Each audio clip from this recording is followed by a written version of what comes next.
Hey, turn my monitor around. Good morning from the office. We are North Georgia's only live online morning show. I'm your host, BKP. Come along the fantastic voyage. Take a ride with me. Hey, good morning, FYNTV.com. Call your friends, tell your friends, FYNTV.com. It's that simple. We are always usually going a little different direction. So we try to guarantee within the 3 hours now that we're broadcasting this show, we try to guarantee that you're going to hear something, or we're going to look at something a little different than what you're getting on the TV with Morning Joe. Oh, I can't even begin to explain. Okay. Marco Rubio minute. Democrats are handing out the day after pill. Yep. The Democrats are happy that they've legalized the day after pill, because I am telling you now, folks, the day after the election, I brought this up yesterday. I have a lot I'm going to go into today, but the day after the election, the other morning I'm hearing all of the news media before the polling came out, and we see things are tightening up. I'm hearing the news media talk about what happens to the Republicans the day after the election. What happens to Donald Trump? What does Donald Trump do? Does he continue to divide the Republican Party? It was the day after. Nobody has talked about the day after the election for the Democrats. Not a soul has talked about it. But I'm going to tell you what, they have the day after pill ready. Okay? I mean, you know, there's some of them that are so corrupt. They have the cyanide-laced capsules. I know you don't like to hear that, but they have those in case they get captured, okay? In case Rudy Giuliani sends the paddy wagon for them, they get captured. If the enemy attacks and takes down and starts draining the swamp, they could just take that cyanide-laced capsule so the enemy doesn't get any information. Now, we have to be thankful for old Podesta and several of them. Now, they just like to write those emails. We have a lot to go over. I will get into that, but I'm going to tell you something. I think, here's what I think. Okay, I think this election is going to shock the elites. Okay, it's going to shock the media. I think you get ready to see something you've never seen, and I know I've never seen in my lifetime. I think you're getting ready to get to see something. I think my good friend Oscar is 86 years old. I think he is. 86 years young, I think he is. I think Oscar's getting ready to see something he has never seen in his lifetime. That's what I think. Because I have told you here, I'm going for the W. Straight out for the W. I'm going for the win. I'm either going to be right or wrong on November 9th. I'm not going for anything else. Now, before I get too far into this, I want you to tell everybody our little schedule we have this morning at 9:30. You know, Ivanka and Tiffany were in Marietta down there in Georgia here yesterday in Marietta. Our good friend, Jennifer Hazelton, she's the communication director for the Donald Trump campaign in Georgia. She was with them yesterday. She's going to be our guest at 9:30, going to tell us how the Trump campaign is shaping up here in Georgia. Also, what Tiffany and Ivanka were doing here yesterday.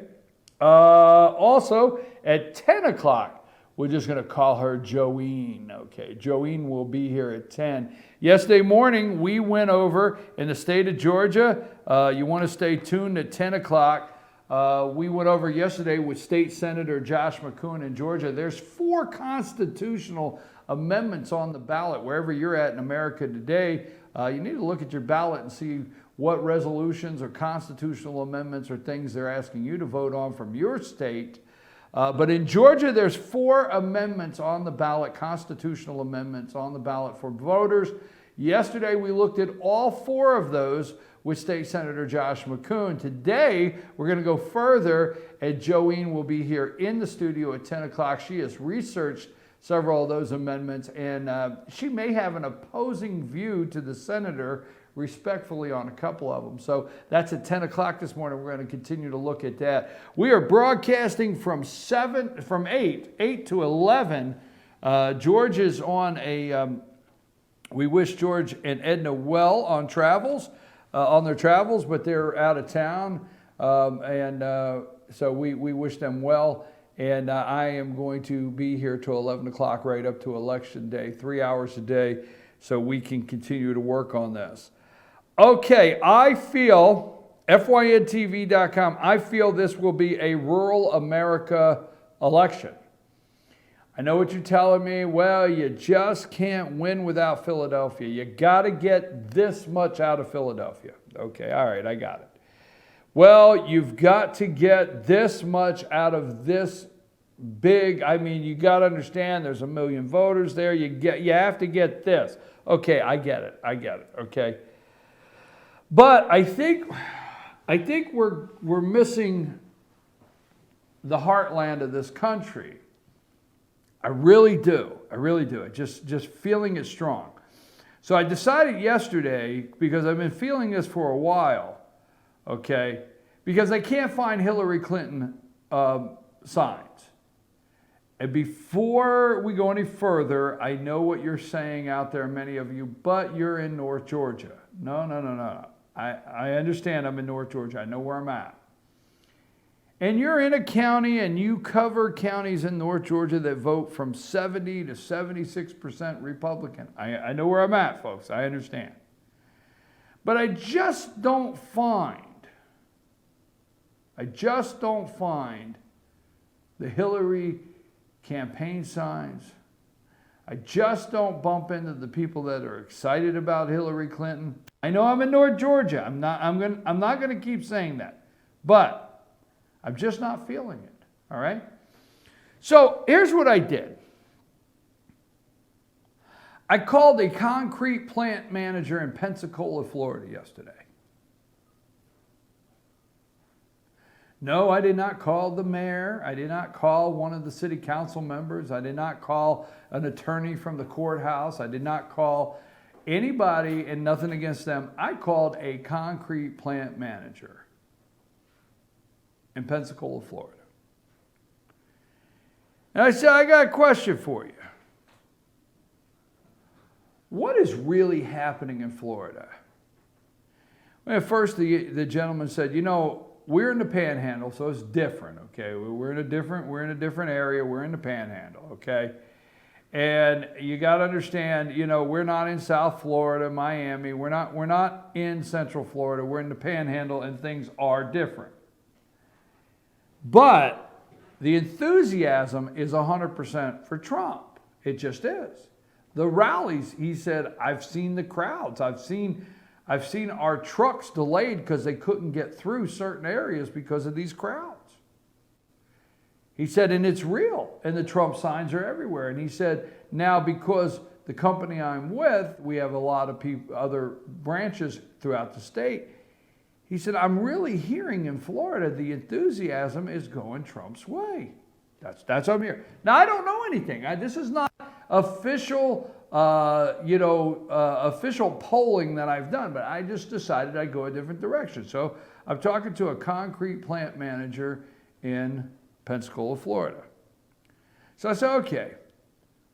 So I go up to Fannin County and I say, I'm going to go see about the votes. I'm going to pick a county. I go to Fannin County. Georgia is not in play, folks. It's not in play. Texas is not in play. Arizona is not in play. So I go up to Fannin County and I sit there for an hour. From 2 to 3, okay? Non-stop, 2 to 3. Non-stop. Early voting in Georgia. Fannin County, Georgia. Non-stop. Didn't stop. They have 2 windows. The line was out the door. Non-stop. So finally, Mary Ann Connor, which handles the elections in Fannin County, she just yelled behind the glass, and she knows who I am, and she said, do you have any questions? And I said, yeah. She said, if these people don't mind, ask me the questions while I'm signing them up. So I did, okay? Marianne Connors has been with, and I won't say, give too many numbers, but she has been up there in Fannin County election for years. They've had 519 mail-ins. As of yesterday, Fannin County, Georgia as of 3 p.m. yesterday, had 3,007 early voters lying out the door. Last week, the first week of early voting, they averaged between 300 and 400 a day. This week, they're averaging between 400 and 450 a day in early voting. I asked Marianne in all the years that she's been there, I said, Ms. Connors, in all the years you've been here, what's it like?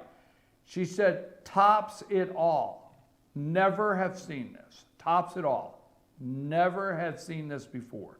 I said, okay. Total registered voters in the county, 17,928. Her last quote was, this will put Fannin County on the map. Okay? This Saturday in Georgia is early voting. She says she's never seen this before. Never seen anything like this. So I watched this young lady go in, and I'm just going to say, look to be around 20 years old, and she goes in and she votes, and she comes back out, and she's walking out the hall, and I walked out of the polling area, and I say, can I speak to you? I won't use your name. Told her who I was, represented FetcherNews.com, and I said, can I speak to you? She said, yes. I said, first-time voter? She said, yes, first-time voter. Never voted before, okay? Okay. I said, are you from Fannin County? She said, no, I've lived here a couple years, but I've moved around 16 times. A little bit of back history. So she's not quite from Fannin County. Approximately 20 years old, first-time voter. I said, can I ask you who you voted for?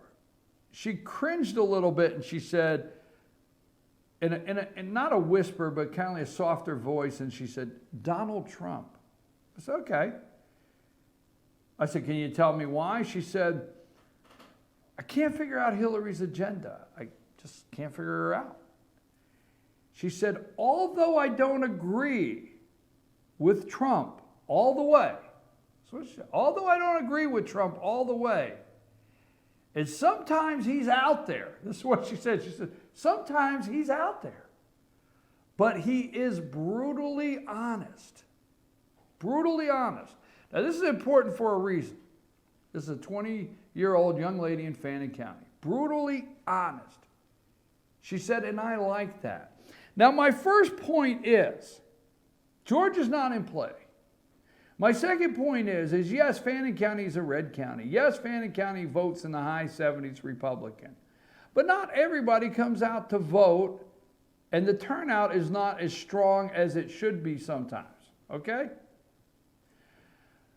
But the rural county vote in this state will be so enormous. People standing in line. And I'm going to tell you, I didn't ask. I'll just say, it's easy to figure out. They're not rushing and standing in line in rural counties in Georgia for Hillary Clinton. Just not doing it. Never seen anything like it.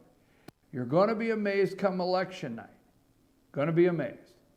Because anytime I talk to the highly educated, okay, the highly educated that are for Hillary Clinton, they say, well, I know you're around Fannin County, and I know you're around Gilmer, and I know you're around Dawson, and those kind of, and Lumpkin, and those kind, but you're not around Buckhead, and you're not around Marietta.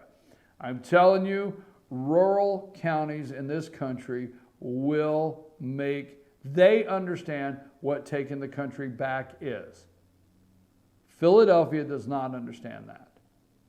The inner cities do not understand that. Rural America does. Now, second point of that, I decided in what I'm going to do every single day of this election up to Election Day. See, the polling has Hillary nervous because she is losing with independents. Let's get to that. I've got a lot we're going to cover, okay? But I want to stay on my theme for a reason. Hillary, it is independents are breaking for Donald Trump that has their nerves shot. Okay? So,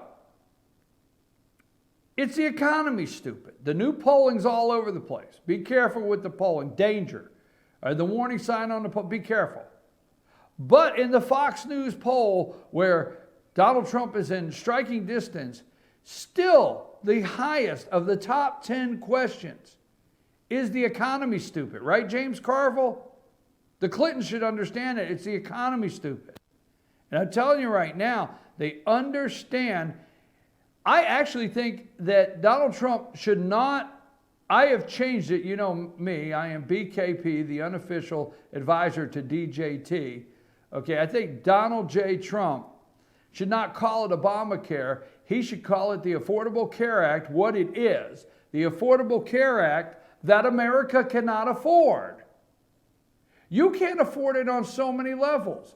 It's the Affordable Care Act that America can't afford. And nobody knows it better than in our rural counties of this country from coast to coast. All right? Now, will it be enough to win? We'll see.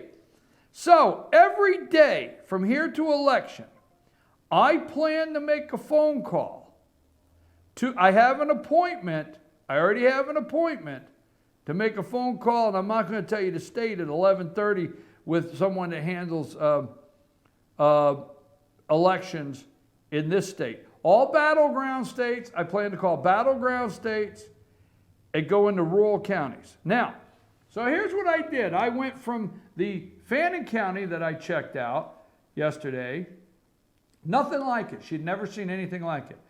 I decided I'd call the election office in Carbon County, Pennsylvania. So I called Carbon County, Pennsylvania. Okay. Why Carbon County, Pennsylvania? There's 65,000. The population is 65,000. Okay. Carbon County, Pennsylvania is considered to be a part of the state's coal region in Pennsylvania. And it's in the Pocono Mountains. It's in the north. It's outside of Philadelphia. It's in the Pocono Mountains. So it's in the coal region, 65,000 population, and it is in Pennsylvania, a battleground state. So I get this lady on the phone. She's the head of elections in this county. First of all, as battleground state as it is, you take a county with 65,000 people, you would think the media would be interested. She tells me, and she's the head of elections for this county, she tells me that I am the first reporter to call her. Not a one. She was open enough, and I cannot discuss our off the record conversation, but I will say she was open enough to say, and I'm going to say agree with me, that the media is just not covering what's really going on. And I was the first reporter to call her county in Pennsylvania with 65,000 residents since this was going on. Now, here's what I learned in this county. First, she was able to share with me the enthusiasm is through the roof for the election. I won't get into our off-the-record conversation. Here's what I was struck by. And once you tell them you want to truly, you go into the rural counties and you talk to these people, you tell them you want to come and truly report what's going on in America, they talk to you. They'll talk to you. All right? Now, here's what I found in this county yesterday. This lady was amazed with the amount of registered voters that are between 70 and 80 years old. She said for the first time since she's been in this office for several years, in Carbon County, Pennsylvania, she had several new registered voters last year that were between 70 and 80 years old that said they had never voted before in their life. They were voting for the first time in their life, but they were definitely going to vote. Between 70 and 80, first time, okay? Here's the second thing. Now, this may not be big to some, But their registration in Pennsylvania, they do not have early voting, but their registration in Pennsylvania is it starts on 10/5/15 to 10/11/2016. So within the span of a year, 975 Democrats. All right, let me get back. Pennsylvania is a state where you have to register to vote per party. You have to designate a party to vote. In this past year, 975 Democrats switched their party affiliation to Republican to vote. Switched their party affiliation. Okay, 975 switched from Democrat to Republican. This is another thing that she found amazing as she's run this office for several years. It's gone from 39,000 registered voters to 42,226 in a year. Okay, right around 3,000 new registered voters in this county this past year. The last election, Romney did win this county, 13,449 to Obama's 11,542. I was the first person to call her and ask her any questions. Now, I'm going to paraphrase our conversation, and then I'm going to share something with you. My conversation with this lady was the enthusiasm gap between candidates is recognizable from Georgia to Pennsylvania. They are preparing for something like they have never seen before. Now, they don't know because they don't have early voting, but they're preparing for something there in that county like they've never seen before. The enthusiasm gap is one way. I asked this lady if she cared to share with me her thoughts on Hillary Clinton and Donald Trump and where she stood. Just if she didn't want to, fine. Twice yesterday I heard this from a woman. One woman that identified herself 50 plus. I'm going to go to the north side. I'm this nice lady, my new friend in Carbon County, Pennsylvania. Never met her before in my life till yesterday. Picked up the phone. She was 50 plus, and she's in Pennsylvania. And this young lady that I met for the first time yesterday was 20. And when I asked that lady in Pennsylvania to give me what best she could describe Hillary Clinton, I won't share that.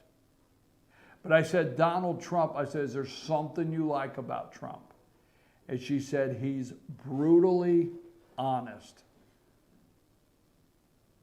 Out of the clear blue sky, I heard brutally honest twice. Once in Georgia, once in Pennsylvania.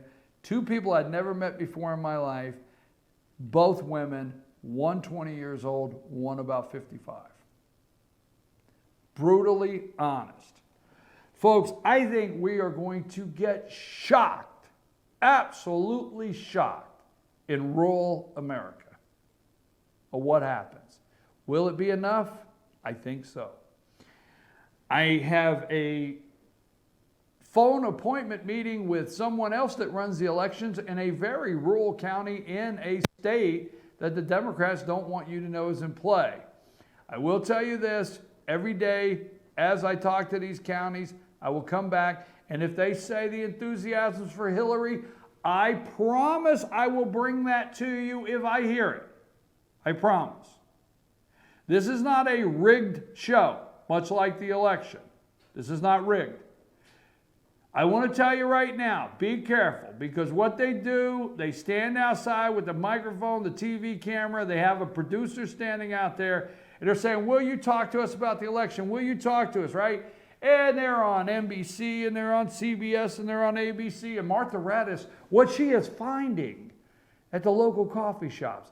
What they do is they cut out what they don't think will play. Well, we had too many people say they like Donald Trump. Cut that.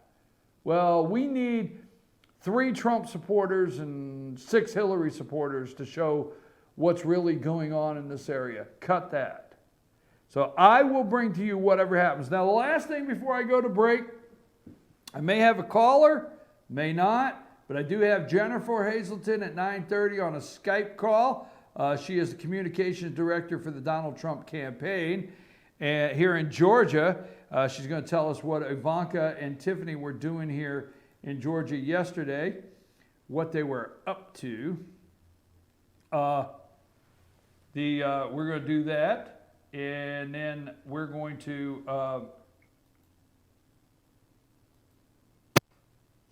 I'm going to take a brief break, and then I'm going to read an email. I'm going to read an email to you on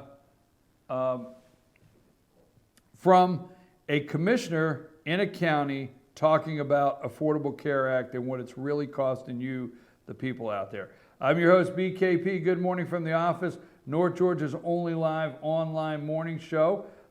We will be back. Wait, let me say this. Affordable Care Act. You cannot afford it, America. And we're going to talk about it. And I'm going to stay on my rural county theme right after this because it's important. Okay? And yes, I know Bill Clinton Inc. We're going to talk about Bill Clinton Inc. I know that. Okay? And we're going to talk, let me tell you what else we're going to talk about. Okay? Let me see. What else could we talk about? How about this name? Jon Corzine. What's that got to do with anything? All right? Let's see. Donald Trump took 5 minutes yesterday to cut the ribbon in Washington, D.C. The media went crazy because they don't understand business and don't understand how he could take precious time away from the campaign trail to do these personal things when Hillary Clinton can't do a 20-minute speech. Independents are surging. Hillary said Trump used undocumented workers to build this building. I thought that was the basis of all the Democrats, that undocumented workers were okay. I thought undocumented was okay. Trump has decided to make a new deal. He's not decided. He's offering a new deal for blacks, safe communities, high-paying jobs, better education. I'm going to bring you a new deal. He went to Charlotte. Why did he do that in Charlotte? Now, here's one I like, okay? I keep seeing the polls say that highly educated people, voters, are going for Hillary Clinton. You know what? If I was that highly educated, please do not go around telling people, at least keep it to yourself, and telling people that when it comes to corruption, you can only read on a third grade level. Please, I'm serious. If I see one more poll or one more of these elitists sit at a table and say, well, Donald Trump is doing real well with beer-drinking concrete foremen from Pensacola, Florida that drive pickup trucks that are not educated. He's doing well, but in the highly educated, the college-educated, the smarter people in the world, Hillary Clinton's still leading there. If you are that intelligent, if you are that smart, if you are that brilliant that you cannot read corruption and see this with your own eyes, articles that are out this morning, of all places, the Washington Post, okay? The Washington Post, inside Bill Clinton Inc., okay? If you're so educated you can't read that, please, this show's not for you, because I'm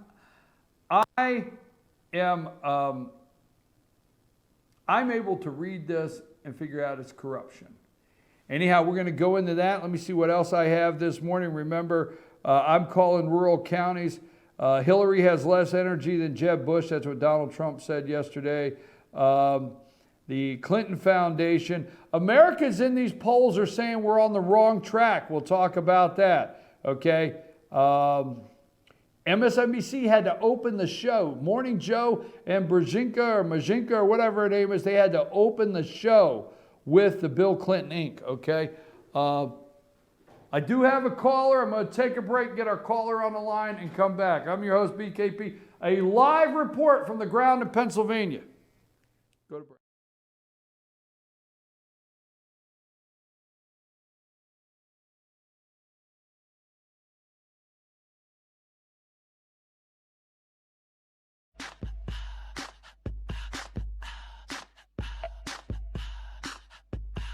what you gonna do with all that junk?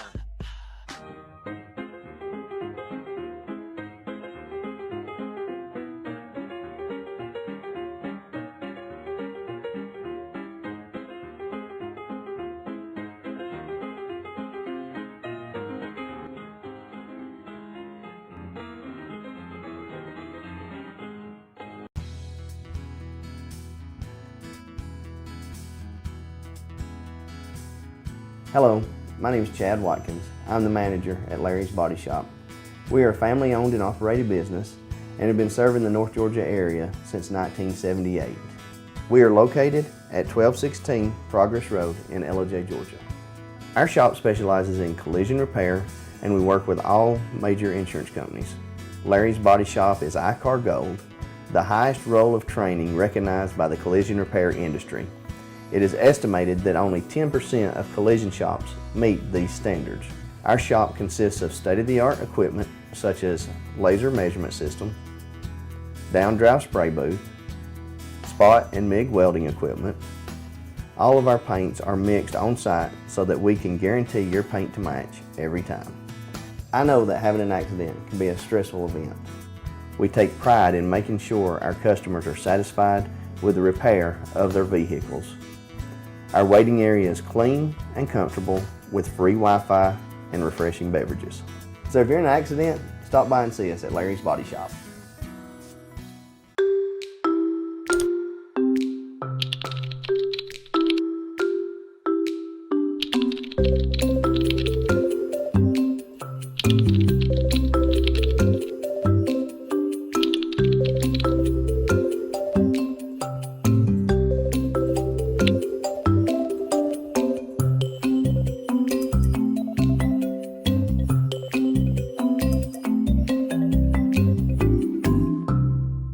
Pizza Hut.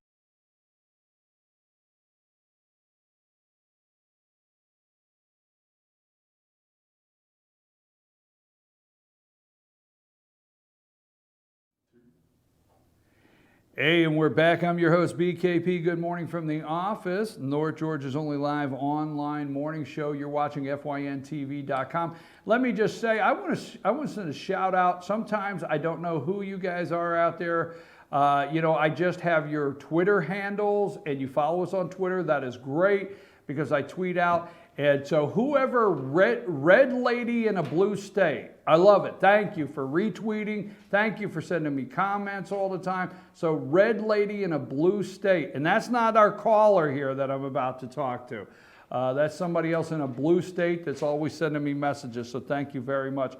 Okay, my theme is rural counties. I think rural counties in America are going to send this over the top. I am doing my own research on rural counties. I just left before commercial. I told you about a rural county in Pennsylvania that I had a phone call with the head of elections in that county that I never met before. But we have a report, Pennsylvania on the ground. We have Lee Snover on the phone with us now. Lee, how are you? Oh, I'm doing good, and it's busy as ever. Busy as ever. I see the things on Facebook. Hey, we got another 2,000 Trump signs. How many Trump signs do you have out in the Lehigh Valley? I want to know. Without individuals who purchase their own, no. In my county, not even the Lehigh Valley, just Northampton County, we put out 8,000 signs and 29 barn signs. That's wow. Great. So I'd say we'll be at 10,000 signs and 29 barn signs probably by the end of the week or next week. Way to go. Way to go. You guys are working hard. And they're still here. Mike Pence is here Friday. So anyone is telling you that Trump has pulled out of Pennsylvania, it's a lie. He's here Friday in Bensalem, so they're still here. Well, I don't want to bring this up. It's a little side note, but Bensalem, I know where that's at because that's where the track is. So I got to be careful there. I remember the track. Yeah. Anyhow, Lee, let me ask you a serious note. And I say it jokingly, Tim Kaine will be in Allentown today, and he's going to make 2 stops there, so I think he's going to get all of 60 people. But jokingly, if they don't feel, if they're not nervous and not concerned, if they're not nervous or concerned, Kaine's not there. And I'm not going to say, they're going to say, and I'm going to tell you, I've got the communication director for Georgia coming up for the Trump campaign at 9:30. And there's going to be the media say, well, why was Tiffany and Ivanka in Marietta, Georgia yesterday? So turnabout's fair play, but what's the feel on the ground? How are you guys doing, and what do you think? Okay, I think it's a 3 to 4 point race in Pennsylvania. That's my thought. I think they are still lying about the polls, especially in Pennsylvania. My county, Northampton County, was up 8 points for Trump in September. Now they're trying to tell us she's winning by 3. I do not believe there was an 11-point winning in my county. So they are trying voter suppression. But that's not the hot button in Pennsylvania. Voter fraud is the hot button in Pennsylvania. We have 67 counties, and 3 counties have the George Soros voting machines, and my county is one of them. Northampton County has the voting machines that were put in by George Soros' company. They're the Sequoia voting machines, and we are dealing with that because Trumpers do not want to vote on those voting machines, and it's a big issue because some are saying they're going to demand a paper ballot, and the Department of State is saying they will not count the paper ballot. So I'm in a problem here trying to get my Trumpers to vote on that machine because if they demand a paper ballot, it's not going to be counted. It's called a provisional ballot, and it's only counted if it's a tied election or a contested election. So it's a big issue here. It's been in the news, and we're trying to deal with it. Yeah, I seen that posted the other day. When you say you're trying to deal with it, I mean, what is your biggest concern? I mean, all right, I'm going to say it like this, okay? So it's a Soros voting machine. I know you don't like hearing it like that, but these machines, have they worked in the past? I mean, what is the big concern that you guys have there in that area? Okay, our big concern is not that they haven't worked in the past or that, but can they be manipulated because it was purchased and put in by George Soros, like when he needs to. Maybe they don't manipulate it during an off-year election or a local election, but maybe they have an ability to do so. But I don't want the Trumpers to demand a paper ballot. That ballot will not be counted, and they're going to be throwing their vote away. So I'm trying to get that message out as well. Do not demand a paper ballot. It's not going to be counted. Secondly, we went and inspected the voting machines yesterday. Each party is allowed to come inspect the machines. My only problem with the county doing that is I think they did it way too early. We inspected the machines yesterday, but there's still 12 days to Election Day. So I complained about that, and they said that they need allowed time to transport them all over the county and set them up. But I still thought it was way So too did early. you went and did your county's check on the machines, and tell us what checking the machines involved, because with the Okay, voter I fraud, did we not do it want to hear yesterday. that. Huh? I didn't do it yesterday. One of the people in my leadership went, but I have gone before. I have checked them before. And what they do is they bring you in a room with all the machines from the entire county. You count the number of the machines because you want to make sure it's the right number on election day. You don't want an extra machine somebody doesn't know about. Right.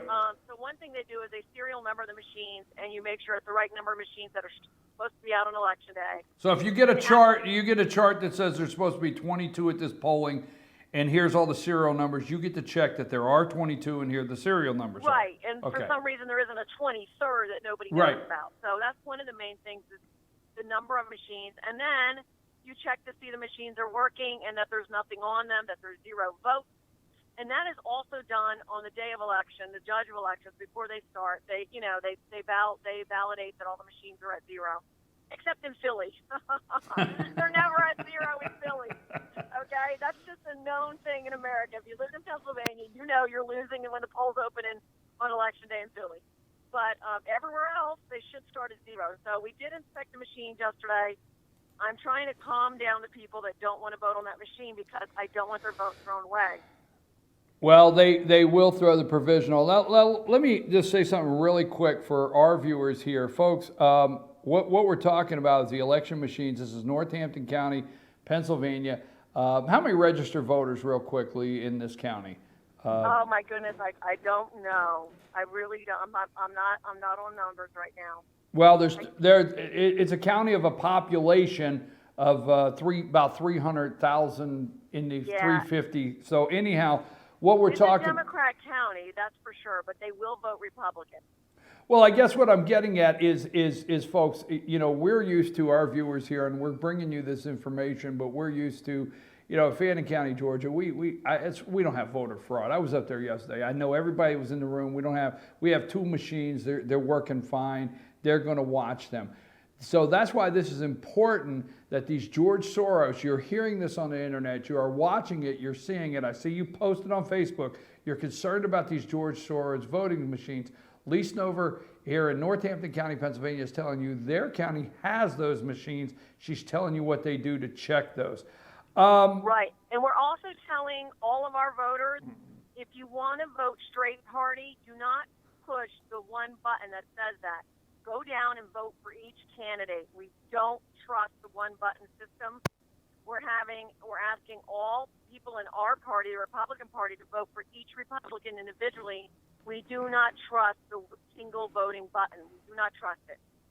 So we have seen some things on the internet that have showed these, when you push one party, it'll switch to top one. We are not doing that. We're asking everyone to vote for each candidate individually. Make your choice. Right. We're not asking them to hit one button because we have heard there's problems with that. That's what the glitch is. So, you know, we don't want to take any chances. And we still think we can win. We're hopeful that we're going to win. The Trump campaign called me yesterday to see if I've done all this stuff in my county. Do I have an attorney, a solicitor on call? Have I checked the machines? Do I know of any voter fraud? So, because voter fraud does happen in Pennsylvania. I'm just telling you it does. And so we're always on edge with the presidentials especially. What's your feeling? Because I will tell you this. I talked to, yesterday I sent a message, and we have, Donald Trump has on paid staff, not a volunteer, on paid staff, a communication director for the state of Georgia, Jennifer Hazelton, and she comes on the show about twice a week. And so this morning, she's going to be on at 9:30, and I sent her a message yesterday, and I said, I need to know from you, are you 100% still on board? Because the media is trying to create and say that there's, Trump people, that Kellyanne Conway are sending out tweets that are halfway supportive of her and not Donald Trump. They're doing all that. And she Well, sent... I think there is a phony Kellyanne Conway Twitter account. Okay. I know there is, because I went on National Public Radio the night after the middle debate, the second debate, and there were some really bad tweets on my account because I was very pro-Donald Trump. And there was one came from a Kellyanne Conway condemning Donald Trump to me. So I know that was fake. So I think there is a fake Kellyanne Conway Twitter account out there because it was telling me that Donald Trump was bad to women and all this stuff, and she would never tweet that. It wouldn't make sense. So I do think that there's a lot of dirty tricks, and that's one of them right now. Talk about, well, let me ask you a question. So are you feeling the people, or the enthusiasm for Trump is there, and are you feeling that, that everybody's still 100%? Because that was my question to Jennifer. Are you 100%? She said everybody. And I said, what about Kellyanne? She said everybody's 100%. So everybody's 100%, and we're 100%. If it rains like the days of Noah, we're swimming to the polls. The Trumpers are going. We're going no matter what. And what we're doing is there's going to be huge lines. Huge. Huge. So is that part of your talking points that they send out? The lines. So we're having our greeters. We're going to be going up in the line, getting people to stay in line. Do not leave the line. I don't care if you're late for work. Stay in the line. So we expect really long lines, and we need our people to stay there and vote. Okay, couple quick things. 2 ladies I talked to yesterday, actually one in Pennsylvania. Now, I confirmed with an election official right in the clerk's office in a county yesterday that 1,000 Democrats moved their registration to Republican last year. There's 2 things that this lady told me, okay? She said 1,000 in this county had moved to Republican. The second thing she said is all the years she has been in this county in the election office, they had more people between 70 and 80 years old that registered to vote for the first time in their life. Well, my sister-in-law is voting for the first time in her entire life. Are She's you our lady. serious? My sister-in-law is voting for the first time. Lola Stover's voting for the first time in her life, and she said, it took you 23 years, but you finally got me. So she's registering for the first time in her life and voting for Donald Trump. So it's out there. Folks, that's big. That's big. Now I got a couple things because you got so much great information on the ground. You're in the Northeast. I'm not going to say we don't have. We have a Catholic church in every county here. Might I say maybe 2 or 3? But you're in the Northeast. How are these emails playing there with the Catholics in your area? Can you get a sense of the Catholic vote in your area, the New Jersey, the Lehigh Valley, that area? Can you get a sense of any of that? It's a difficult thing with the Catholics. It's a very difficult thing. Now, I think that there's been a lot of movement on the internet in the last 2 weeks for the Catholics to come home and to go strongly for Donald Trump. But it's a little, you never really know, because a lot of Catholics, are not practicing. They're maybe not as devout, and they might not vote on the social issues. But I know the Catholics are working hard. My email's blowing up from local Catholics. The Facebook is blowing up from local Catholics. So the my church Catholics is are working hard. Catholics are working hard. And another thing is, because since you're down there where it's the Bible Belt, it's not the Bible Belt up here, okay? And our church is having something on Sunday, like hours of prayer just for the election, having a special all-day thing just for the election. Because in the Northeast, it's different. It's different. We have to have these special events to get, our people motivated in the churches, and we're doing that on Sunday. Okay, do you see the evangelical? Now, you do have some big churches in the Lehigh Valley. You have Yes, some we big do. churches. Do you see Yes. those big churches, the evangelicals, with the voter guides? I remember years ago with the voter guides. Yes, I already delivered the voter guides to our church. And you know what? I think about the evangelicals and Catholics. I think they're more quiet this time, but I think they're voting for Donald Trump. I don't think they're as much on the stump as you've seen them, but they're voting for Donald Trump. Another thing is, we're making a plea in our county. I'm going to be doing a robocall asking all the Republicans to come home. I don't know if you've noticed, that's been Mike Pence's message recently. All the Republicans to come home. If we can get the wayward Republicans to come home, we're going to win. We're going to win. All right. Well, you're feeling very optimistic, and It's Donald Trump. If you look at Donald Trump, I noticed it in the last couple days, he is radiant and positive. I don't think there's been one down moment for him. I mean, we got a shot at this. I'm hopeful we're going to win on election night. Oh no, you're going to win I rented Florida. an 80-inch TV. What? That's how hopeful I am. You did what? I rented a wall-sized TV for election night, so we had better win. God almighty, you're nuts. All right, well, Jerry tells me a story. Jerry says that he can't trust the polls. We know our brother Jerry. Jerry says he goes to the movies the other night. He bumps into 2 kids. He, coached an American Legion that voted twice for Obama. That we're like, no way, man, no way. We're voting for Trump. I mean, Jerry's. Yeah, something's weird about the kids because I don't follow it. Someone told me the kids voted for Hillary. You know how they do that every year? I don't know. I didn't look into that, and I don't believe it because we did a parade in Northampton, which is one of our biggest Democrat strongholds outside of the city. And they were charging our truck for Trump signs. And the kids were hanging on the side of the truck begging for Trump signs. But all the kids were saying his name. And it was funny. Kids were shouting his name, and parents were pinching him and correcting him for Hillary. It was great. The kids were all shouting Trump. Well, I will say this. I think rural America, I think there's going to be a shock November 9th. I think Rudy Giuliani has practiced with 5 crime families in New York, and that is what his warm-up game was. He's getting ready to take down the biggest crime family. I think Donald Trump's for real on that. I think Drain the Swamp is for real. I think he's serious. And I don't know if you heard the video, but I do not like Michael Moore, okay? I do not like him. But I will say this, Michael Moore put out, there's a video or an audio of about 6 minutes that Michael Moore says, hey, we got a problem here. Trump's The Trump voters are going to give, America's going to give Washington, D.C. the biggest FU they've ever seen on Election Day. Well, another thing is it's definitely a country mouth versus city mouth election, okay? The country mouth has to win because you know why? I'm not going to lie to your viewers.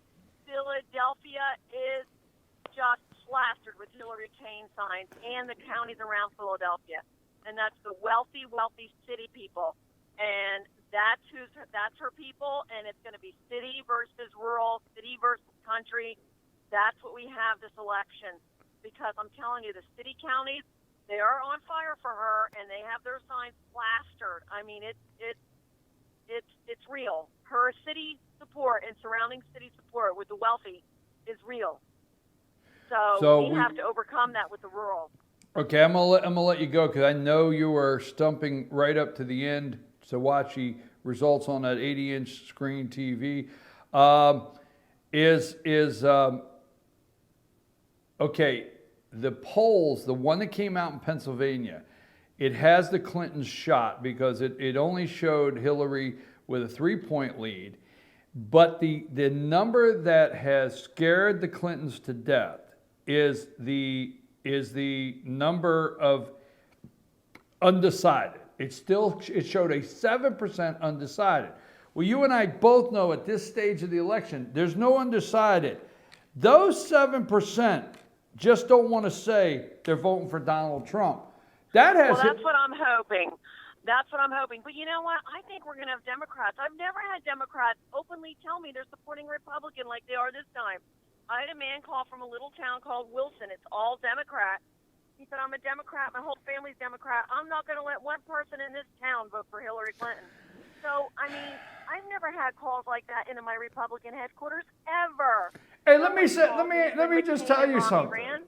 Let me tell you something. Do you remember, and I got to get off here, but you remember my friend Gershinder over in Wilson? Yes. Yeah, all right. Well, if Gershinder sends me one more message telling me how crooked Hillary is, I mean, right, exactly. All day long, Gershinder's sending me message after message. I mean, and you know, he's from Wilson. That's everybody there from Wilson. And folks, if you don't know what we're talking about, it's a city. I mean, it's a downright city. Oh, well, look. So anyway, no Democrats called me when Romney and McCain ran and told me how much they couldn't wait to vote for them. So I don't know what's going on. I can't read it. I went door to door. Democrats were for Trump and Republicans were for Hillary. It was the weirdest thing. So go figure. We'll find out on November 8th, I guess. All right, well, listen, how many signs, one more time, have you put out there in that area? I think by the end of next week it'll be 10,000. We're at 8,000 now. And we put out 29 barn signs. And I know that might not sound like a lot to you guys. No. But we have freaking big government here with zoning and sign restrictions. And we were able to get 29 out. So I'm pretty happy about that. Yeah, you're right, folks. They have big government with all this zoning. And if you put a sign the wrong way, they will actually, these Democrats in these cities will send a government truck right behind you to pull them out. Absolutely. So we're happy we got 29 barn signs out. So is Jerry helping elect Trump? Yeah, I know he is. But he has to do. He's out talking to people. Yeah, Jerry is. Yeah, he's very persuasive. So he does good at that. All right, just double checking. Okay. Hey, thanks for that great information on those election signs, and we want to get you. The machines. Keep an eye on. Okay. Keep an eye on that, and we want to get back with you. Thank you very much. I know you got hard work to do. Day. All right. Bye-bye. Okay, Lee Snover is the chairman. She called right in. She gets busy, so she calls right in. We get her on. She is the chairman of the Northampton County Republican Party in Pennsylvania. They have a population there. They're about 60 miles north of Philadelphia. They have a population of about 350,000. She is the volunteer coordinator for the Trump campaign for the entire Lehigh Valley, 1.5 million voters. You hear what they're working on, what they're doing. That's good information. You will not get that anywhere else. Now, for one, you may think that this was a setup, and it was not. See, we're not like the DNC. We're not crooked. We don't rig this show. The show is not rigged, folks. You heard her say that this is going to be a country mouse, city mouse election. I loved it. Because the city mice, they're rats. So I think we ought to change it. This is going to be a country mouse, city rat election.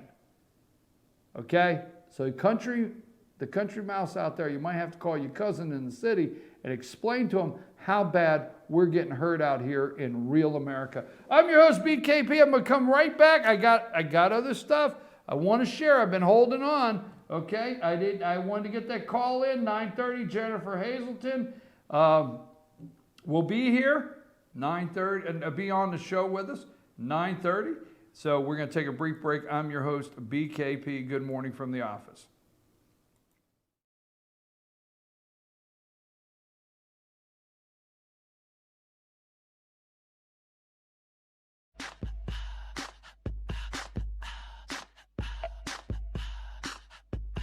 What you gonna do with all that junk?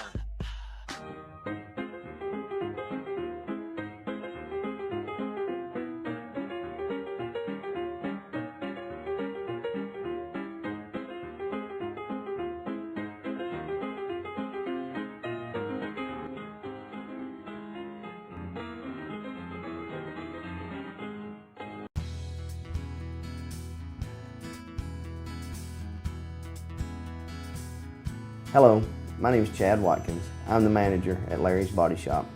We are a family-owned and operated business and have been serving the North Georgia area since 1978. We are located at 1216 Progress Road in Ellijay, Georgia.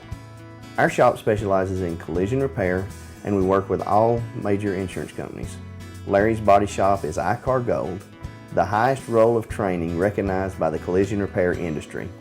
It is estimated that only 10% of collision shops meet these standards. Our shop consists of state-of-the-art equipment such as laser measurement system, down-drive spray booth, spot and MIG welding equipment. All of our paints are mixed on site so that we can guarantee your paint to match every time. I know that having an accident can be a stressful event. We take pride in making sure our customers are satisfied with the repair of their vehicles. Our waiting area is clean and comfortable with free Wi-Fi and refreshing beverages.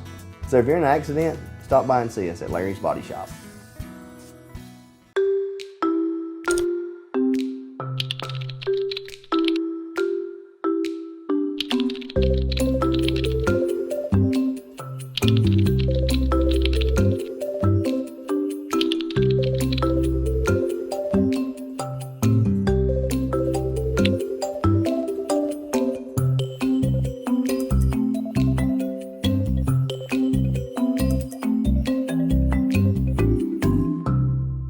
Pizza Hut makes the best pizza in the entire universe, but they won't tell you that. I've been marooned on this planet for a while now. You are an impressive race. Your children know excellent hiding places. Your oceans aren't filled with lava.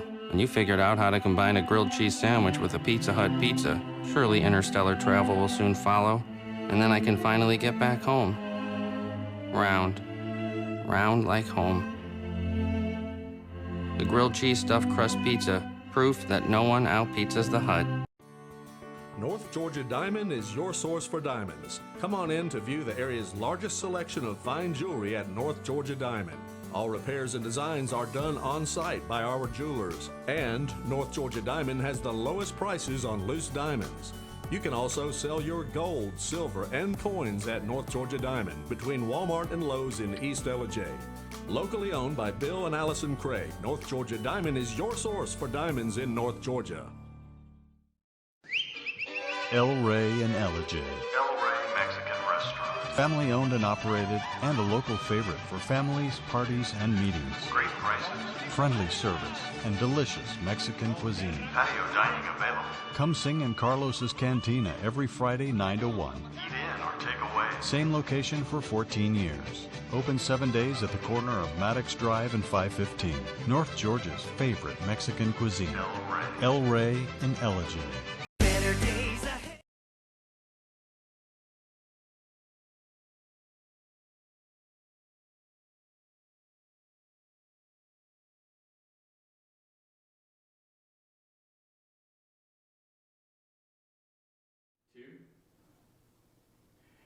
Hey, I'm your host, BKP. Good morning from the office, North Georgia's only live online morning show.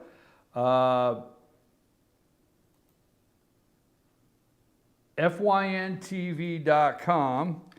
I apologize, I'm having some computer issues. This computer is not wanting to connect with the internet the way it should. So I'm having computer issues. It wasn't until I found out the computer's made in China. I didn't know Lenovo was a Chinese computer. I didn't know that. I mean, ever since I found out that Lenovo was a Chinese computer, I'm thinking to myself, hey, Donald Trump may charge me just to use this Lenovo, 35% tariff. Folks, we just got off phone with Lisa over Pennsylvania. We're doing our rural talking about, at 9:30 here, we're going to have Jennifer Hazelton. We're going to ask her what Ivanka and Tiffany were doing in Georgia yesterday. We're going to talk about that. And we just had Lee Snover telling some great information on the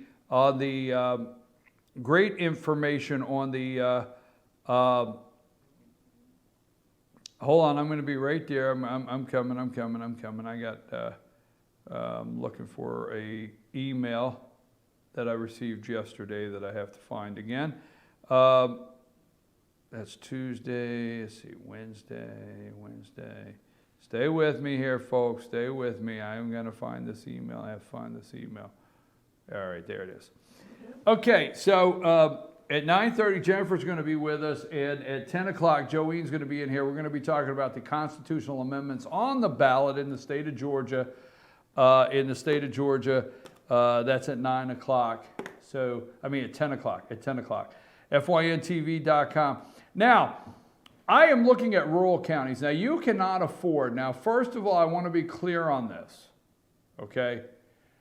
We're not saying this morning that we don't want people to have health care benefits. We're not going down that road. We're not picking and choosing whether a certain person in government should have health care, shouldn't have health care, what amount they should pay, what they shouldn't pay, okay? But the Affordable Care Act is not affordable. America cannot afford this. And the reason I thought this morning, all right, and I'm staying with the rural county theme in the next several days. You heard from somebody also, it's going to be a country mouse, city mouse election.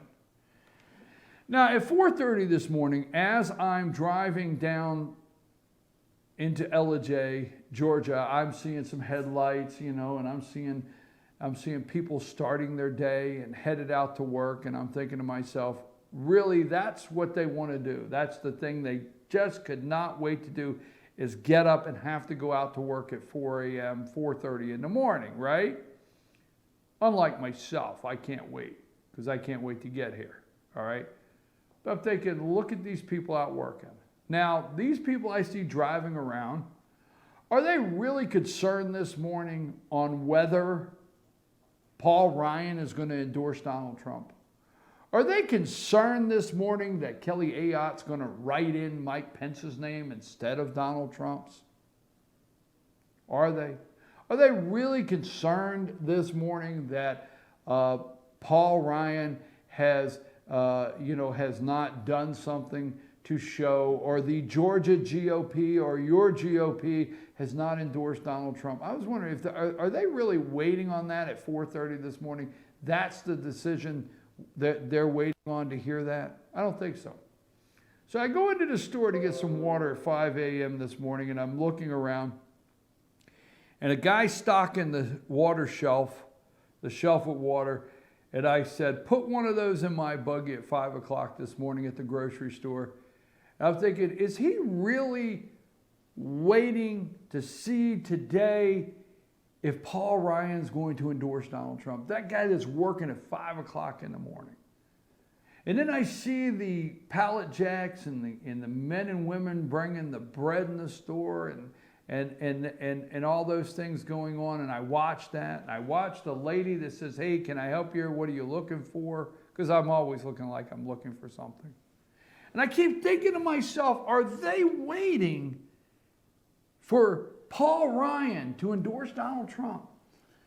Could they not start their day and get that bread truck out and that milk truck out and put the water on the shelf and mop those floors? Could they not get their day started knowing that Paul Ryan or the GOP or Kelly Ayotte or this person and that person, how did they even manage to get through their day knowing that somebody did not get on board with Donald Trump? They didn't, folks. They didn't.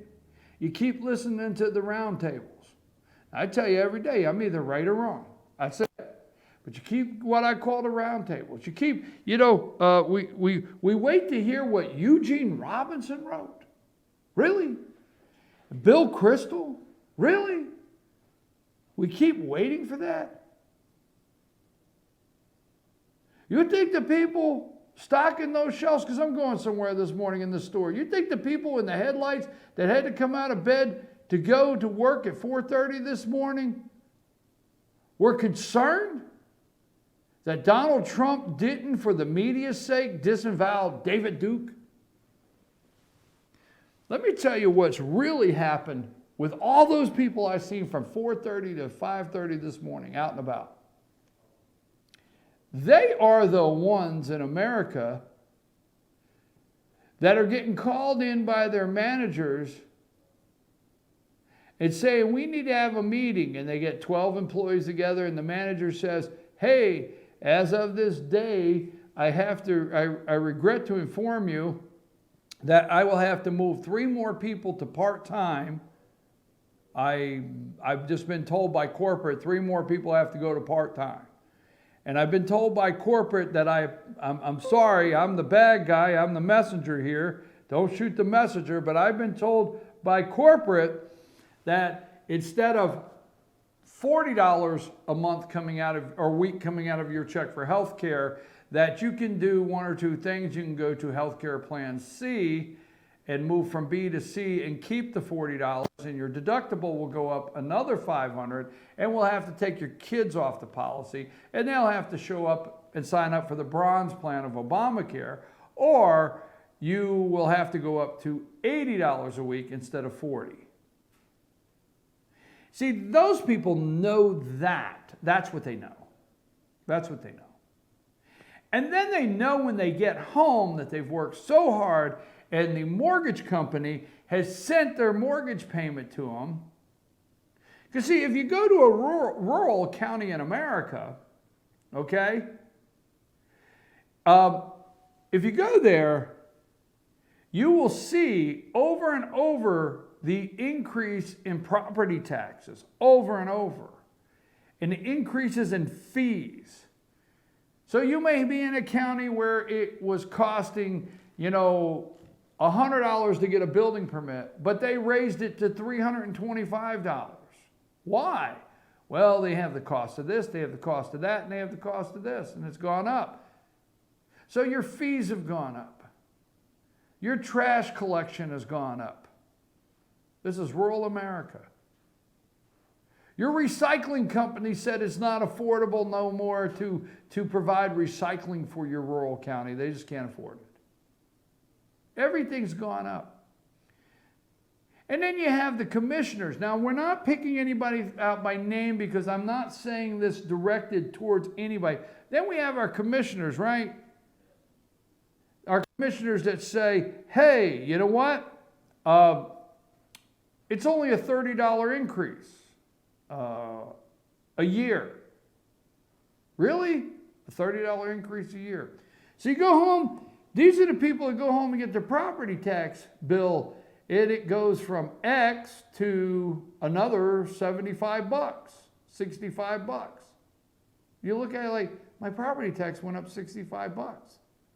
I mean, does this ever end? I just been told that I'm getting cut to part-time because part-time, if I go under these hours, they don't provide benefits anymore. I just have been told that our insurance is going up another $210 a month just for me, another $300 a month for the family. I've just been told all that. But what I really care about and what really has me upset in rural America is waiting for Paul Ryan to endorse Donald Trump. Really? No, no, no. Now let me read this to you. I asked one of my, I'm staying on the rural county. You're going to say, well, this is not every county. This is not all over America. Folks, do your own research. I'm asking you nicely, do your own research, okay? I placed a phone call to Gilmer County, Georgia. Gilmer County, Georgia, nice little county. What do we got? 30,000 people in the county. Rural county, America. And here's what I got back from the chairman, from Mr. Charlie Paris, chairman of Gilmer County Board of Commissioners. Brian, the anticipated increase in insurance rates for 2017 is about, it's anticipated, it's not a done deal, is about 18.5%. In 2016, the county will pay, check your county in Wisconsin, check your county in Michigan, check your rural county in Idaho, check your rural county in North Carolina. Ask this question, get the information, okay? In 2016, the county will pay an estimated $1,732,470 for insurance benefits. That's 2016, that's now. $1,732,000, folks, in your tax money, your money, the benefits you pay for the county employees. Remember when we started, we did not decide whether the chief of police or the fire chief should have insurance. We're not doing that today. We're not deciding whether, the sheriff deputies should have insurance. We're not doing that. That's not the point we're making. The point we're making is $1.7 million of your money in a rural county, tax money, is going for health benefits. Okay? Now, for insurance benefits, with an anticipation of a $320,000 increase. Our estimate cost will be $2,052,977, $2,053,000. As we discussed earlier, these are not hard figures at this point, but this represents the current discussion that they're in. Your tax money, folks, your tax money, $2 million in health benefits, an increase alone of $320,000. Where the hell did they get $320,000 from? You! It's your money. This is America. These people are not waiting to see if Trump's going to disavow himself from David Duke. These people are not waiting to see if Trump is going to grab some woman on the ass today. They're not waiting for that. This is real tax money in rural counties. You're going broke in these counties. You will. The guarantee I have for you is if Hillary Clinton is elected, you may not have a choice no matter what. If Hillary Clinton is president of the United States, your rural counties are going to end up broke. There's so many in America. They're waiting for somebody to stop bleeding the taxpayers. You can't pay anymore. See, you're the one going home and getting the letter out of the mail saying your increase in premiums for the Unaffordable Care Act, that America can't afford it. America cannot afford it. You're the one getting the letter. $500, it's going up a month. $800 is going up a month. $300. You're the one. You're the one that is getting the letter saying your deductible is going up to $7,000, from $500 a month to $7,000. You're the one that drove to work at 5 o'clock this morning with headlights on because you got 2 kids and you're trying to feed them because you haven't give up yet and haven't decided the government should feed your kids all 3 meals. You still think it may be halfway your responsibility to go to work and feed them. So there's still a percentage of the country that has not quit thinking that they're supposed to take care of their children and their families, okay? That being said, you're the ones getting called in today saying, we got to cut you back. You're the ones getting called in saying, well, we know we pay you pretty well. Well, yeah, but you just increased my health benefits another $80 a week. Let's see, 8 times 4, blah, blah. I mean, really, that's like a tax increase. Folks, the Affordable Care Act, America can't afford it. Now, here's the thing I'm going to end that with.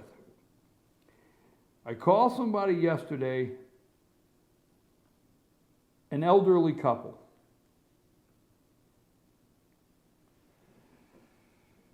Do you have a text to the show phone? What is the text? I just got a message that there's been a text to the show phone.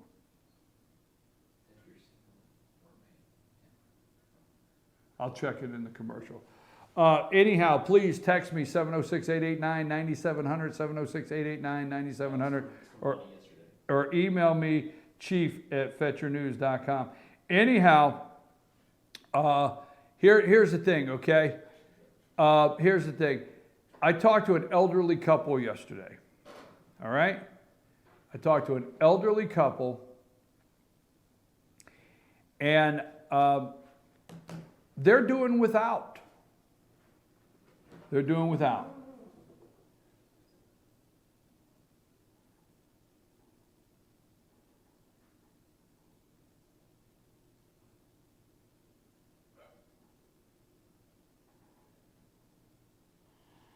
Okay, this is a pretty long text. I'm going to have to read it. This is a good text. This is a post about voting for a woman on about voting from a woman on Facebook. We got a text there. Okay, I talked to an elderly couple yesterday. They're doing without. They're cutting back on food. Their prescriptions have gone up so far that they don't have enough money. I'll tell you, the husband and wife. We're talking about people who work their whole lives. These are not people that took from the government. It's an elderly couple I spoke to, okay?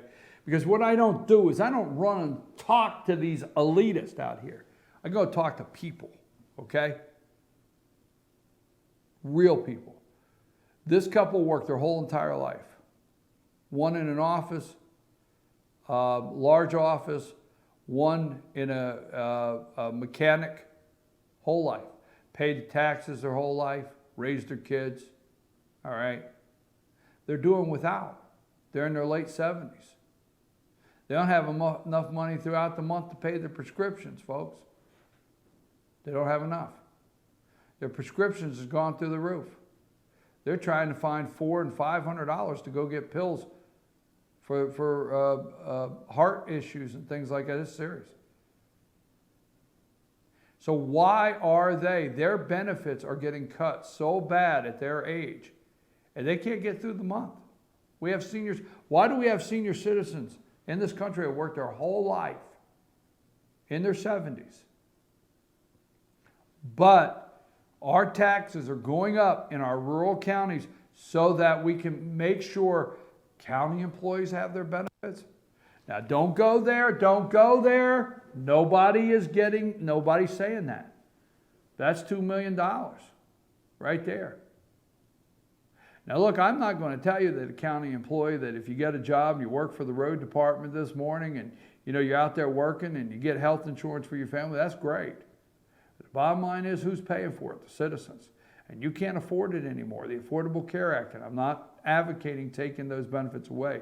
I'm just saying we got a bad problem in this country when some of these counties are seeing increases of $300,000 north of that. Small counties like this county in particular, $2 million in health care cost.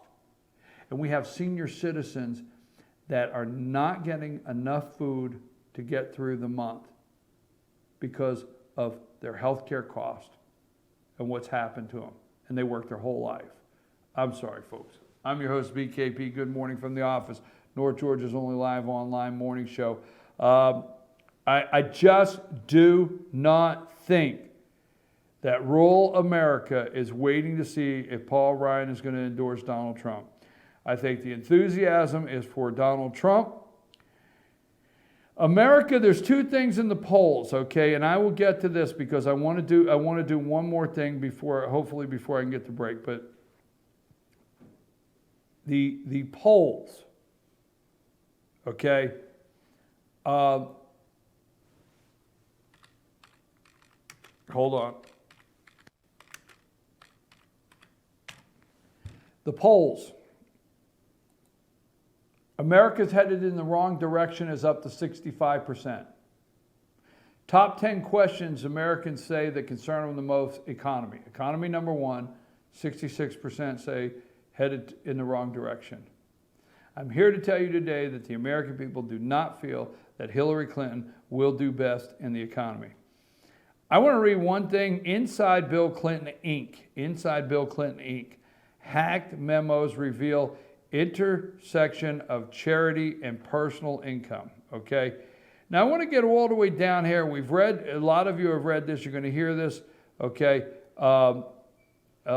Here's a Coke and a smile. We hear about the money that's been exchanged. Now, I have something here,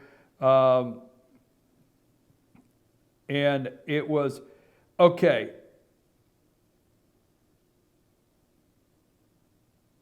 I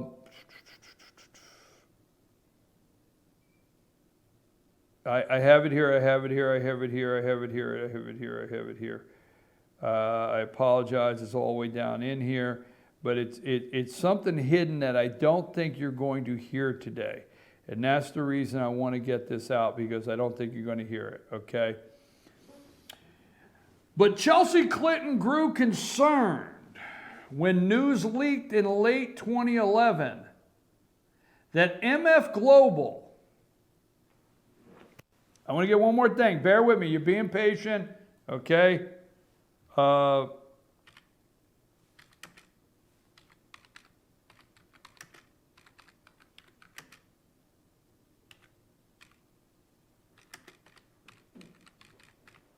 Okay. We'll get to that. All right. I've had that up earlier. Stay with me. Stay with me. Stay with me. Okay. So the Washington Post, you're not going to hear this morning. They're crooks. Folks, they are a nervous wreck if Donald Trump gets elected, okay? They're looking for countries right now with no extradition deal to America. I'm serious. Now, you're going to read this article all day long about Bill Clinton Inc., and I don't think this is going to come up. But Chelsea Clinton grew concerned when news leaked in late 2011 that MF Global, the hedge fund owned by former New Jersey governor. Now, they're worried about whether Chris Christie closed a lane getting out onto the George Washington Bridge.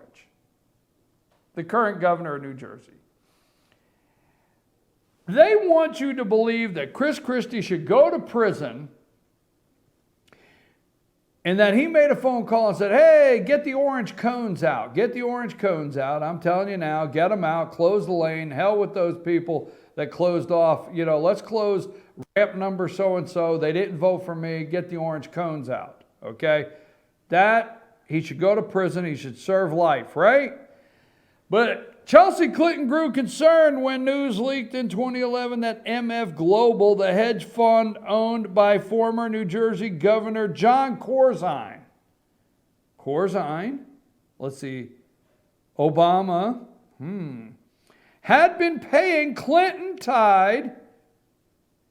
paying the Clinton-tied firm $125,000 a month just before MF Global went bankrupt. MF Global's going bankrupt.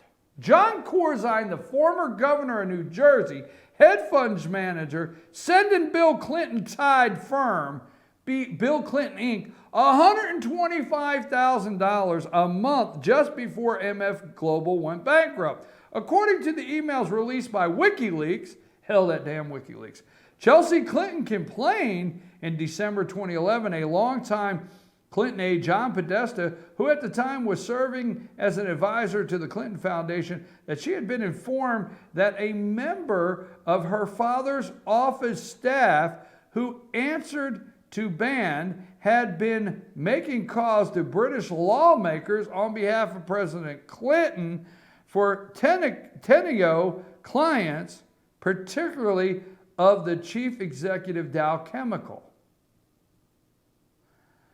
MF Global. Folks, here's the thing. Now let me switch over. Mr. Corzine. Good news. John Corzine's missing $1.6 billion has been located. Somehow the chief, this comes from 2012. See, they're going bankrupt. Corzine steals $1.6 billion and loses it. Oh, I can't find it. I can't. Bankruptcy court had to shake everything out to try to find all the money they can for the investors, right? But no, Bill Clinton's getting $125,000 a month. All right? You know, the Clintons are like the people in the old days of the city that used to come by and say, yeah, you know, I hear there's 3 new delis on the street, you know. I think there's only room for one. I tell you what, we could talk to the guys down the street, tell them, close the deli, business goes to you. Yeah, but we could be partners. Partners. That's what the Clintons do. They go everywhere. Well, we could be partners. Somehow the chief investment guru, good news for John Corzine back in 2012. Somehow the chief investment guru of the Obama administration, no, not the Obama administration, former New Jersey governor, no, not a governor, Democrat senator, no, not a Democrat senator, and top Obama campaign contributor, John Corzine. That's like a leading list. Well, we introduce to you our top John Corzine. Come on down. Democrat senator, top Obama campaign contributor, New Jersey governor, Obama administration investment guru. Come on down. Managed to lose $1.6 billion of his clients' money in a fiery crash of the MF Global Corporation. During the extensive congressional investigation, the term vaporized was floated. It was vaporized. Apparently, vaporization doesn't mean jail time when you make $1 billion disappear. Folks, I'm your host, BKP.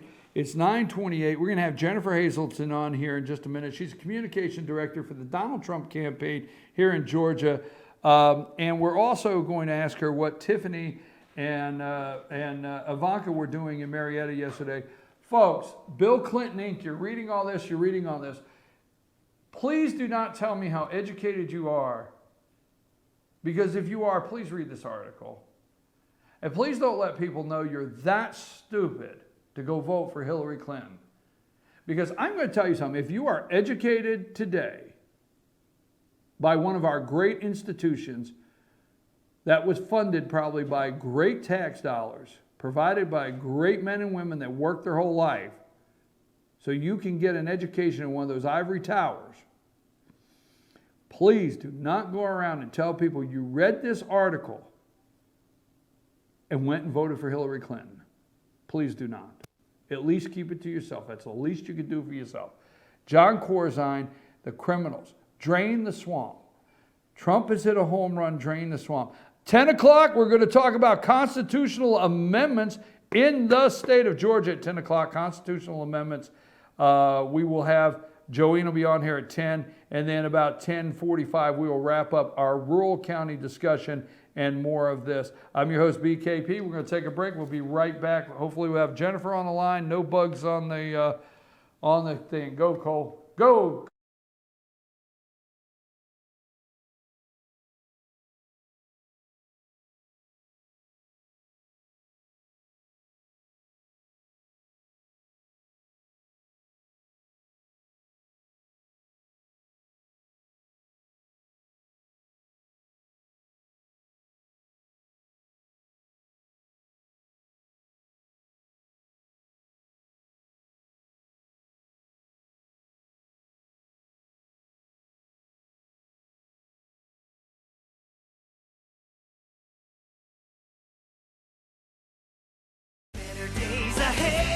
This is the big one. The 20% off MSRP model year-end clearance at Days Chevrolet in Jasper. With huge savings over $3,600 off the redesigned Malibu. Now just $20,400. Save over $8,600 off Silverado Crew Cab LT. Now just $33,500. 20% off new Chevys. Right here, right now. At Days Chevrolet in Jasper.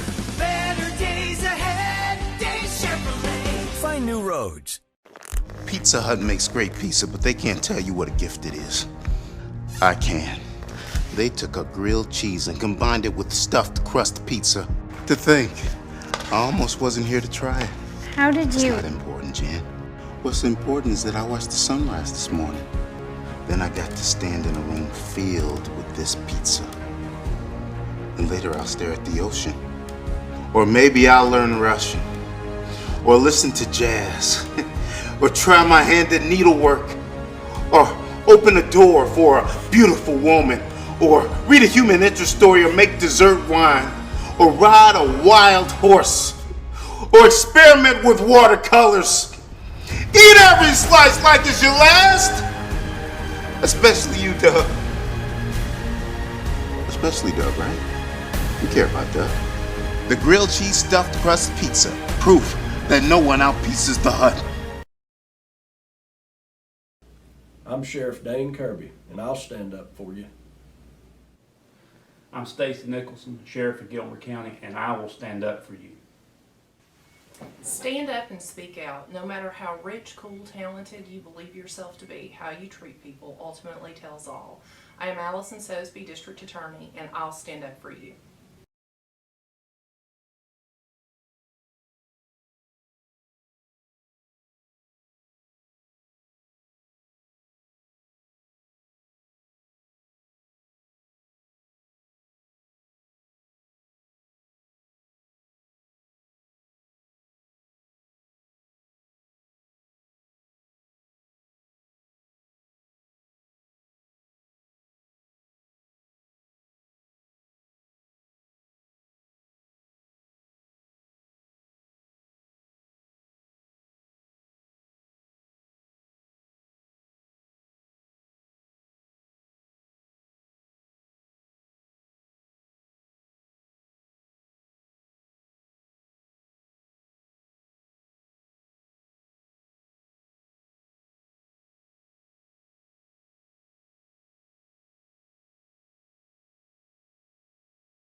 Hey, and we're back. I'm your host, BKP. Good morning from the office. We're North Georgia's only live online morning show. You're watching FYNTV.com. We're bringing you some great information here. We had a great report at 8:30 this morning from the ground in Pennsylvania that we're talking about George Soros voting machines in Northampton County. We're going to switch now. We're staying with the Trump campaign. I now have Jennifer Hazelton on with me. She is the communication director for the Donald Trump campaign in Georgia. Jennifer, are you you're able to hear me this morning? I can hear you. How are you? I'm doing great. You had a busy day yesterday, so we gave you a pass. You were supposed to be on, but after I heard what you were doing yesterday, you got a big pass here on the show, and we're glad to have you today. I can hear you. How and we are were you? willing to be patient so we can hear why were Ivanka and Tiffany in Georgia, and what was yesterday's event all about? Well, so it made a lot of sense with their schedule, as many of your viewers probably saw yesterday. They had both been in New York yesterday. I'm sorry, not New York, Washington, D.C. yesterday morning for, it was around noontime, I guess, for the opening of the Trump International Hotel in the old U.S. Post Inspector's building in Washington. And so they were there with their dad and other members of the family, and they were then on their way to Florida And obviously Atlanta is a direct stop on the way. So they wanted to stop in Atlanta and meet with volunteers on the campaign who've been working so hard to get their dad elected, making phone calls and knocking on doors. And then, Ivanka is very much a proponent of working women and issues concerning working women, being a working mother herself. And so she was interested in meeting with some Atlanta women and hearing sort of what their challenges are as they balance working and family. A proponent of working women and issues let me ask you a question now. I'm not really actually seeing very much of that reported in several media groups. Atlanta women, why do you think in some hearing people sort of haven't what their picked challenges that up are if as they they were even here? balance Because working and family. if it's up there right now, I don't know, but I usually go to things like the AJC Political Insiders and things like that. And I see talk about the Senate race. I really didn't see too much on this. Why do you think the media, or do you think they covered it and I'm missing it? Maybe I'm missing it. You mean covering Tiffany and Ivanka's visit? They're. Oh my goodness, they got a ton of coverage. They were in the AJC, they were in the Marietta Daily Journal. Even some papers in London picked it up. They were on every TV station in Atlanta. WSB Radio covered it, NPR covered it, the AP covered it, so they were all over the place. I didn't see it around on the internet as much as I normally do this morning. Even some papers in London picked it up. I They were missed on that. every TV station in Internal Atlanta. polling in WSB Georgia, how does Radio the covered campaign it, feel? NPR covered it, the Some AP people are covered still trying to it, so say it's they were all neck over and the neck. place. I for one am, I don't think Georgia's in place. So how's the internal polling feel and look in Georgia to you? So Brian, just FYI, all of a sudden your audio is becoming really garbled on my end of the line. So I think I couldn't really understand what you were saying, but I think you were asking me maybe about polling. Is that correct? Yes. Okay, so for us here in Georgia, things as far as what we can tell, things are looking really good for the Trump campaign in Georgia. We had 3 polls come out within the last week. 2 of them had us up by 4. The AJC poll had us up by 2. So we've been consistently ahead in Georgia since the summer against Secretary Clinton. And, as the polls in Georgia tend to underestimate Republican votes in our state. So, we feel really good about where we are and the fact that we're going to carry Georgia in November. Against Secretary Okay, well, I hope you're able to hear this next question.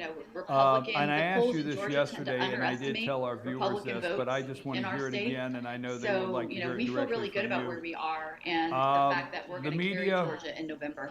We knew who we were running against. I will say that. I'll leave that to me. I knew who we were running against from day one. But what I want to know from you is, are you 100% committed to this campaign? Is Kellyanne Conway 100% committed to this campaign? Because the media is starting to try to draw some separations and say this person or that person is not as committed, or they're trying to read between the lines. So in the campaign, is everybody enthusiastic and solidly behind this candidate?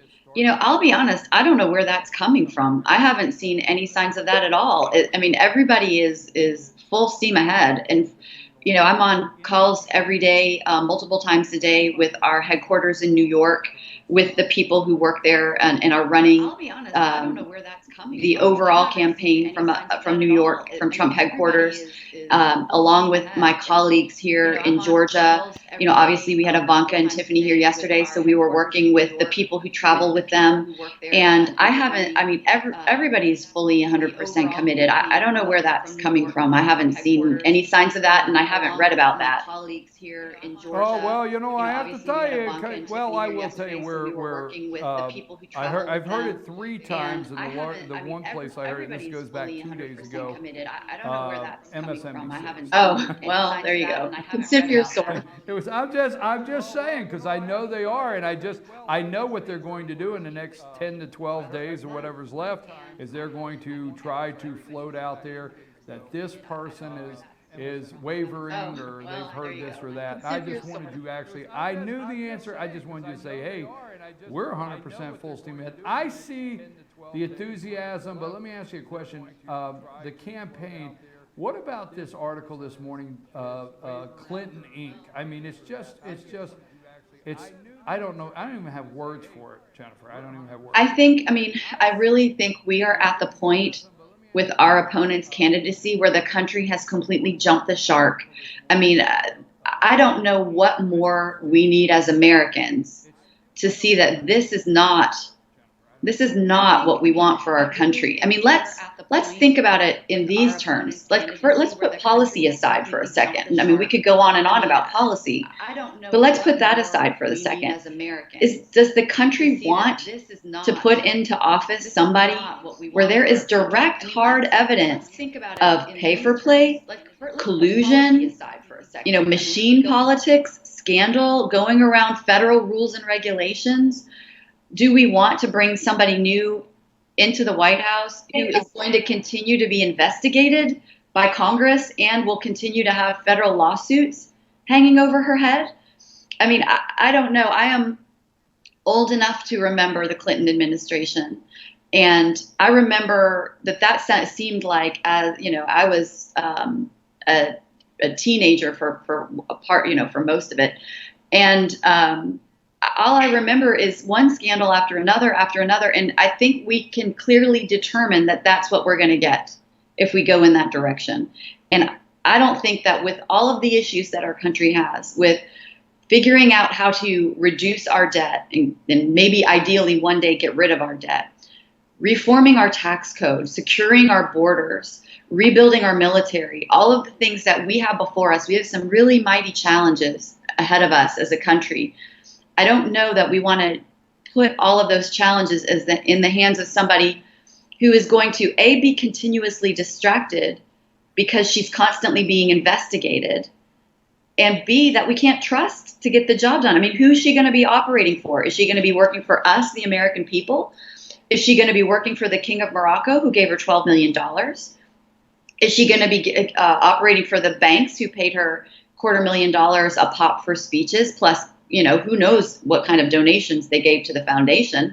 Are there other foreign governments? I mean, Brian, you will remember this probably, but I mean, again, I was like maybe 14 or 15, I think. But remember when there were all those allegations and it kind of connected Al Gore to China and fundraising in China? And all of that had sort of been happening around the time then President Clinton was making a decision on whether to give China most favored nations trading status. We can kind of look through the prism of today and look back and go, well, what was really happening back there? And we all know, aside from whatever might have happened or didn't happen, surrounding that decision, we can, through the prism of today, maybe we need to ask some questions about why some of those decisions about NAFTA and about giving China most favored nations trading status in the 90s were actually made. Was there other influences at play? Because we know that our manufacturing sector was decimated based on those two decisions. Jennifer, going off that, obviously, I do not feel Hillary Clinton will be elected. And let me switch gears just a little bit. I had a conversation with a first-time voter. The young lady's 20 years old yesterday. I had a conversation with this lady. I went to a polling booth. She came out. She was willing to talk to me. She's 20 years old. So we are hearing Donald Trump's problem with women. So I'll go down that. And we all have heard and seen the interaction between Newt Gingrich and Megyn Kelly the other night. And the media is, in my opinion, is obsessed. I mean, I wish they would take on the Clinton Inc. and everything you just said, I wish they would work on. But I'm getting where I'm at here. So I talked to this one young lady, 20 years old. She says, first-time voter, what she liked about Trump, first of all, Hillary scared her. And what she liked about Trump was Trump is brutally honest. That's what I got, brutally honest. So I'm on the phone with a lady in Pennsylvania, in way north Pennsylvania, close to the New York line yesterday. I made a random phone call up there, doing my own polling. Lady shared with me, she's about 55 years old. She shared with me, Trump is brutally honest. what do you feel, and I want to bring that directly to you as a woman, what do you feel, how is he doing with women? And is it the media that is saying, hey, he's got a problem with women?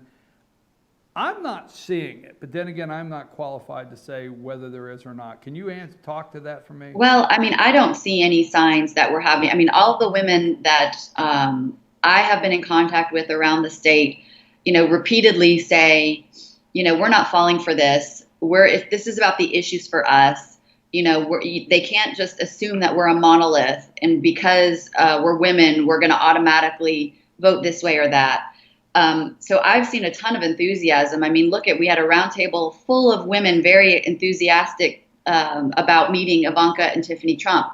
We had a Cobb County GOP headquarters that we packed to the gills. I mean, this thing with them coming, it was a very last minute thing. It came together at the last minute.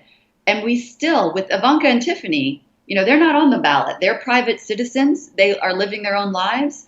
And we had a absolutely packed Cobb County GOP headquarters. And there were, maybe I don't know how much that room can fill. And I'm not great with estimating crowd sizes, but I would say it was 200 to 300 people until the fire marshal cut it off. And then there were another 100 or so people outside who couldn't get in. And, to the point where Ivanka and Tiffany said, we want to go out and talk to them. They come all the way out here. So they walked around the building after they were done with their rally. They literally walked around the building to the front. And most of the people yesterday were women. Most of them. I mean, there were a good cross section of men as well. But we had, I would say the majority of the people who turned out are women. So I can't tell you what the media is seeing or not seeing. I can't comment. I do know that, I think your viewers would recognize that we have an uphill climb regarding the media in general. Absolutely. But I'm not seeing any lack of enthusiasm among women in Georgia anyway. Let me stay on that one more as far as women in Georgia or in general. Let me stay on that one more because I got another question, because this is what is that I'm wondering. Educated women, you're an educated woman.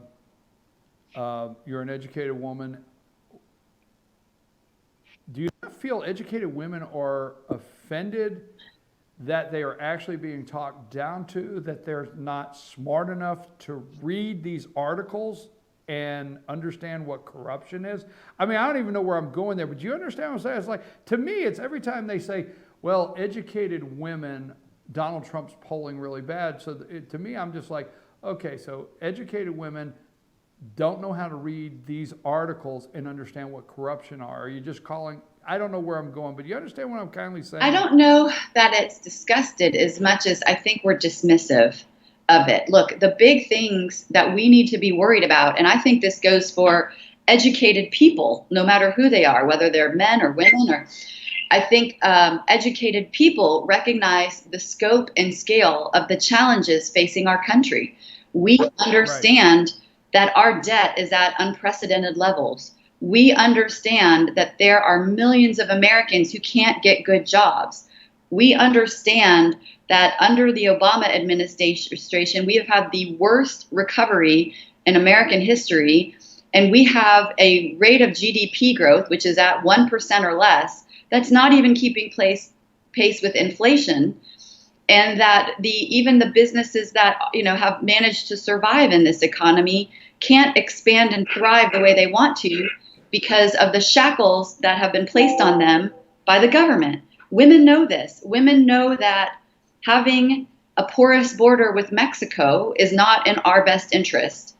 Women know that having a weak military and allowing unvetted immigrants coming into our country is not in our best interest. And, at the end of the day, now is the time for Republicans to come home. Now is the time Republicans need to get serious and tell themselves, ask themselves, like, what do you want for your Supreme Court? What do you want to see happen to the national debt? What do you want to see happen to your military? What do you want to see happen to our borders? And when you start, I think all Republicans, no matter if they're women or men, are going to take these things into account, and they're all going to come home for Trump. Because Republicans come home. I do know Mike Pence is out saying Republicans come home. Mike Pence is headed back to several other states. My sister told me he's coming back to Pennsylvania. And I just heard that at 8:30, Republicans come home. That is the talking point right now, and don't take that wrong, it is the talking point. Do you feel Republicans will come home in these next 2 weeks, the ones that are out there? Do you think you're going to be able to appeal to them to come in with their vote? Yes, because I think, look, here's the deal, Brian. We had a heavily competed, tough primary season. We had 17 candidates. Everybody had their choice. Everybody had their horse in the race that they liked. And it's hard. I think it's hard. You identify with the candidate, you decide he or she is your choice, you decide you're going to give him or her your vote in the primaries, and people become attached. And we naturally had to winnow that list down to one. And when you start with 17 and you winnow down to one, there are going to be lots of Republicans out there whose first choice got winnowed down. But the bottom line is that Donald Trump got more votes in our primary season than any other Republican in history in a field of 17 people. He won Georgia overwhelmingly. And I think that while there probably was some disappointment with some of those who were backing one of the other 16 candidates, we're now at get real time. The Supreme Court's at stake. Look at what's happening with Obamacare. Just here in Georgia, our premiums are expected to rise an average of 33% next year. I mean, you cannot sustain this program.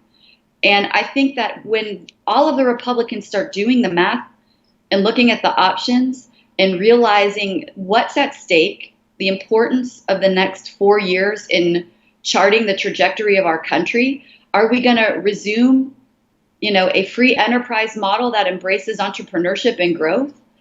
Or are we going to sit in this pool of stagnation and even backtrack even worse than we already are for another 4 to 8 years? And I think that Republicans know we can't afford to do that. Well, with all the polling numbers, we have to close this up, but with all the polling numbers out there, and they're all over the place, and I'm watching them, the two things that I think that have the Clinton campaign as nervous as possibly can is the number one concern still is the economy for the American people. That's still the top question. And their concerns, economy still goes to the top. And I do feel Donald Trump wins that vote. Number two is 66 to 68% of Americans think the country's headed in the wrong direction. I think Donald Trump gets that vote. And last but not least, independents are breaking for Donald Trump. And a campaign, you have been involved in politics for quite some time, not as long as I have. You made a reference earlier that I may remember something a little longer than you, but you and I both know that all campaigns look for that who's breaking as independents in those last 2 weeks. And the breaking independents is a good thing. So Trump has breaking independents in the polls that are on his side. The economy is still a number one issue, and 66% of Americans think we're going the wrong way. That must make your campaign feel good. It does, but also, what is Hillary Clinton offering? She's offering me. I'm sorry, you asked me a question. I wanted to answer that. I truly don't know. I watch her rallies. If we even just look there, she's not offering us anything. I think that if you just go on that alone, she's basically trying to double down on the last 8 years of failed policies. It does not appear that she has a vision for our country. I think Mr. Trump clearly does. And he's had a very clear vision since June of 2015 when he first announced his candidacy. And, that alone, that's leadership. Leaders have visions. They chart a course and they rally people around the vision. And I think, that's what leaders do. And so I really do, at the end of the day, I think the choice is clear for Republicans and honestly for the rest of the country that we've got to make a change. And this is a pivotal opportunity. And I think we'll all look back in maybe 10 years' time and realize the importance of the decision that lays ahead of us, in less than 2 weeks right now. Well, Jennifer, if you can get something back to the campaign, I want to share this with you. I did it at 8 o'clock, and I know you're busy with a lot of interviews. I want to close with this. I am often told, well, you're not in Buckhead and you're not in Marietta and you're not in Atlanta. You're in North Georgia where they vote 72, 76% Republican. I went yesterday afternoon, Jennifer, to a rural county election office, and I sat for an hour. Just observe, sit in a chair for an hour. The lady that runs it, I know her, and I watched. They're averaging 4 to 450 a day. The lady has run this election office for 30 years and told me never since she had been there, never has she seen this. It's going to set all records. Wow. They've never seen nothing And this like is it. Gilmer, Okay. Gilmer County. No, this was actually Fannin. I went up to Fannin. Okay. But the point is no, we're not in Buckhead and we're not in Atlanta, but I think this is going to be a rural America election, and I think it's going to be amazing, and people are going to be shocked. Jennifer, the lady said in 30 years she'd never seen Well, this. we need our voters in the heartland. You know, we need them all to turn out. It's so important. Your voters up there in North Georgia, you guys are so important to us, and we just want to thank you first and foremost for everything that you're doing for us. We greatly appreciate it. I mean that from the bottom of my heart. And also, like, you know, as Brian, you just pointed out, early voting is going on now, and we need you. We need your support. So please turn out. Please vote Trump. Please help us get things back on track. Get to all those other interviews you have lined up today and the hard work you're doing, and we appreciate you taking the time out to be on our show here. And we thank you very much, and I'll be in touch, Jennifer, and we'll schedule something else to continue this conversation. Okay. Okay. Sounds good. Okay, we've been talking to the Georgia Communication Director for the Donald Trump campaign. That's the Georgia Communication Director for the Donald Trump campaign, Jennifer Hazelton. When I get her on the line, if we can get her off there, Cole. Yeah, okay. When I get her on the line, I like to talk to her about how women feel. I don't even know how to say it anymore because I don't even know how to say it. But I like to talk to her because I want to know. I think it's insulting women that to say they don't support Donald Trump because he said nasty things, which I know you don't like and I don't like, but we're going to say that women can't read these articles of corruption and know what would end up in the White House. All right, I'm your host, BKP. North Georgia's only live online morning show, FYNTV.com, all the above. Now, we're going to 11 o'clock. We're going to 11 o'clock every day up to election because we're going to get into some local elections. We're getting into national elections and state. Why do we need to amend the Constitution? I had that conversation. Why does Georgia need to amend the Constitution? And somebody said to me, the only time you amend the Constitution is when you can't get the person said, corrupt things you want to do done in legislation, so you amend the Constitution to fit in with what you want to do. Because guess what? If what you want to do is okay, it's unconstitutional. But if you amend it, it won't be unconstitutional. So is that a small way to say some of the things on the ballot of Georgia that today are unconstitutional and we need to amend it? Should we amend these things in Georgia? We have 4 amendments on your ballot in the state of Georgia. When we get back, we talked to State Senator Josh McCoon yesterday from Columbus. McCoon, he's a Georgia State Senator. Muskogee County, I think it is, down there in Columbus. Anyhow, he gave us his endorsements and how he felt about the amendments. When we come back, Joeen's going to come in here and respectfully give us another side of how she sees those. So if you're wondering how to vote on those amendments, schools, JQC, I call it the stripper pole tax. Okay, I'm serious. We'll be back after these messages, folks, and we got a lot more to come. FYNTV.com. Take us a break, Cole.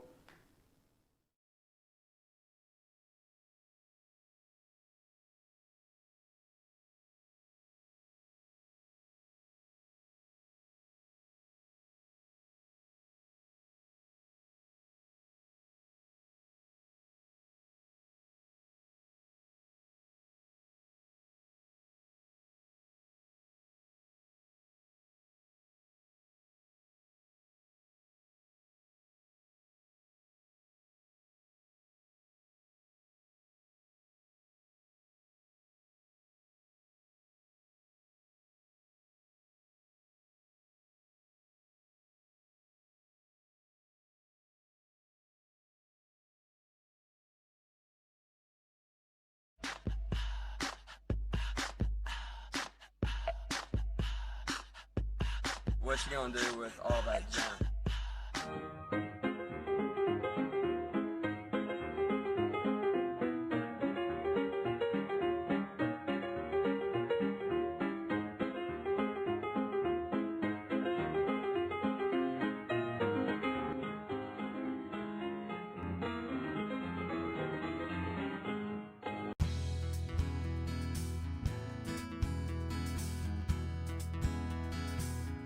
Hello, my name is Chad Watkins. I'm the manager at Larry's Body Shop. We are a family-owned and operated business and have been serving the North Georgia area since 1978. We are located at 1216 Progress Road in Ellijay, Georgia. Our shop specializes in collision repair and we work with all major insurance companies. Larry's Body Shop is ICAR Gold, the highest role of training recognized by the collision repair industry. It is estimated that only 10% of collision shops meet these standards. Our shop consists of state-of-the-art equipment such as laser measurement system, down-drive spray booth, spot and MIG welding equipment. All of our paints are mixed on site so that we can guarantee your paint to match every time. I know that having an accident can be a stressful event. We take pride in making sure our customers are satisfied with the repair of their vehicles. Our waiting area is clean and comfortable with free Wi-Fi and refreshing beverages. So if you're in an accident, stop by and see us at Larry's Body Shop.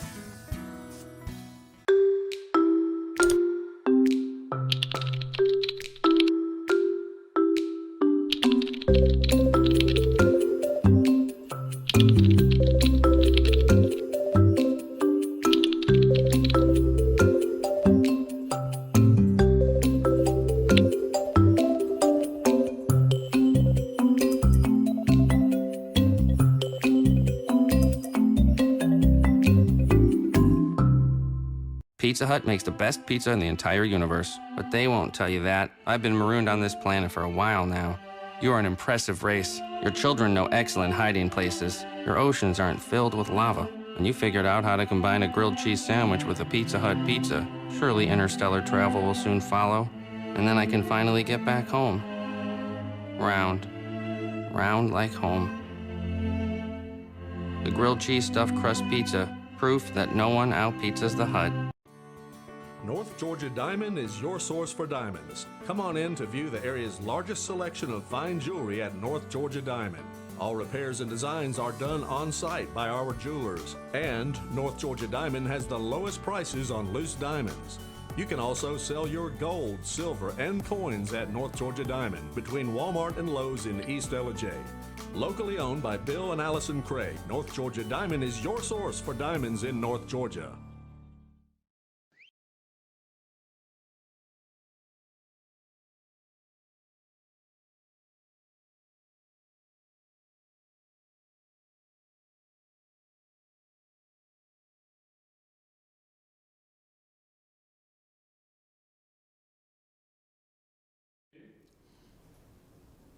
Hey, and we're back. I'm your host, BKP. Good morning from the office, North Georgia's only live online morning show. You're watching FYNTV.com.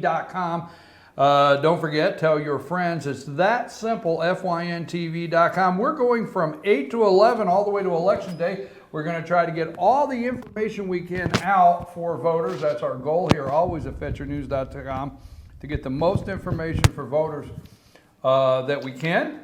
I have now a guest with me, Joanne DePlanke. Did I get it right? DePlanke. I said DePlanke. All right. Did I get it right? Yes. Okay. We know each other, by the way. Anyhow, my guest now, what we did yesterday, we started this yesterday. We talked to State Senator Josh McCoon, which we all like the senator, and I am happy that he agreed to come on the show to talk about these amendments. If you're going to vote, now here's what I never ask people not to go vote. Yesterday I sat in Fannin County and I watched so many people voting yesterday in Fannin County. And I was saying to myself a little prayer, I sure hope they understand the constitutional amendment questions in the state of Georgia. We're trying to do that here. Because when you go, I've asked you, if you are passionate about your presidential candidate, whether it's Republican, Democrat, Donald Trump, Hillary Clinton, no matter what, Please don't go vote if you don't have a clear understanding of the constitutional amendments. You are voting to amend your Constitution. Now we'll jump right in here, but obviously if they could do what they wanted to do down under the Gold Dome, they would do it. But obviously what they want to do is currently unconstitutional. That'd be pretty simple, right? So you have to amend the Constitution to fall within it. They're asking you, the voters, to do that. Joanne, thank you for coming here. You listened to the interview with Josh McCoon yesterday, and you just have, I'm going to say, a different take that you want to share. Can we take these one at a time? Are you good with that? Yes. In fact, and I want to skip number 1, start with number 2. But first, I'd like to say I have the utmost respect for Josh McCoon. I think he's the most valuable conservative senator that we have in the Georgia legislature. And I was so proud of the fact that he was willing to come on your show and discuss, the issues with you. I was somewhat disappointed in his analysis or advice on the 4 Georgia constitutional amendments, though. And I'd like to explain my reasoning, but just in case people don't have time to watch this entire segment, I can summarize it with vote no on all 4 constitutional amendments. The bottom. Well, let me say this, and then you want to go to number 2. And what I'd like to do is when we get to them and you want to start on them, I'd like to just actually read those briefly for the audience so they do know. But I do want to share with you out there, because I got a phone call yesterday from somebody saying, Josh McCoon is a senator from Columbus, Georgia. He's not our senator. Now our show is nationwide. We actually have people watch it worldwide. So, but in Georgia, they say, well, he's not our senator in Georgia. He is from Muskogee County, Columbus, Georgia. What about our senator? I do want to let you know, as I answered yesterday for anybody questions, State Senator Steve Gooch has been invited. This was a couple weeks ago. I've sent a couple invitations. He was going to look at his schedule and get back to me, and he has not confirmed. So, well, I'd like to add so that's all I want to put in there. So if anybody knows, email to Steve Gooch, our senator, on September 29th. There's a lot of information and about especially Amendment 1, and have still not had a response. And so that's why. Well, I just want our viewers to know that I am not going outside of our viewing area, because we're in Ellijay, North Georgia, Fannin County, Dawson County, Lumpkin and White, all the areas. I don't want to have people think that I've gone outside of our viewing area and disregarded what if our senator wanted to have a comment. He's been invited. So that, moving on, number 2 is authorizes penalty for sexual exploitation and assessments on adult entertainment to fund child victim services. What say you? Well, I understand that Senator McCoon recommended that we vote yes. However, if you read the full wording of the amendment, that's the thing that's troubling. This is amendment number 2, folks. Amendment number 2. What they put on the ballot, they put a one little sentence thing that they spend a lot of time crafting so that it sounds the way they want you to vote.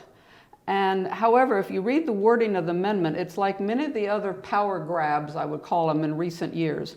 The wording says the state may spend this money to provide assistance to victims of sexual predators, etc. And if you look back at the many other amendments and laws that are passed in Georgia, the secret to the money grab is the word may, okay? Because if the bill or amendment says the state may do something, it also means they may not do it. And if you look at the things that they've done in the past, like I'll use an example of when you buy your license plates. When you buy a tag, you can pay an extra amount of money for save the whales or the wetlands or spay and neuter your animals. And the last time I checked, in all these years, not one penny that they've collected has ever gone to any of those causes. Every bit of it has gone to the general fund, because it says They may send it to those places, all right? And So this- you're concerned with the verbiage in number 2 of may go, because that does give them an out to put it in the general fund. That's one of your major concerns there? Yes, because- Maybe not the intent, maybe your concern is not that, I'm not putting words in your, but you may want to see them do this and help it out if the words were changed. It said must, not may. Has to. Well, let me... And I'm not saying you would advocate it No. that way, but your concern is the way the language is written. Yes, the fact that it says may, you can to me, you can count on the fact that there isn't going to be any extra money, number one. Number two, though, if Amendment 4, which is on the fireworks, specifically says shall, all right? That's where the difference is. That says they shall go to a special fund. That means they have to put the money there for that purpose. And so when they write it, they spend a lot of time writing these bills. They would not put the word may in unless they wanted the ability to not put it there, is my opinion. And if you look at other bills and where the money goes, that's exactly what happens. When it says may, they use it for other things. And plus, do we really need a constitutional amendment to control how the legislature spends money? If this purpose is so good and needed, why can't we trust the legislature then to fund it without a constitutional amendment requiring it? I don't know that I mean, actually, I'm not going to say I understand, because I'm not advocating one way or the other, and I didn't yesterday and I won't today. Well, But I am. Well, I know you are. I know you are. But I understood that. You made that clear. You made that clear when you called yesterday. Yes, uh-huh. But I'm going to say I see the interest in 1 and 3. Wait a minute, But number 2, wait a minute, are you saying then that you think that we need a constitutional amendment to control how the legislature spends money on anything? No. This, No. a constitutional I'm just amendment is saying, serious. this particular one, number 2, I don't quite understand why they just couldn't pass a law and say, well, we're going to put this, we're going to do this. Wait a minute, wait a minute. Why do they need to pass a law?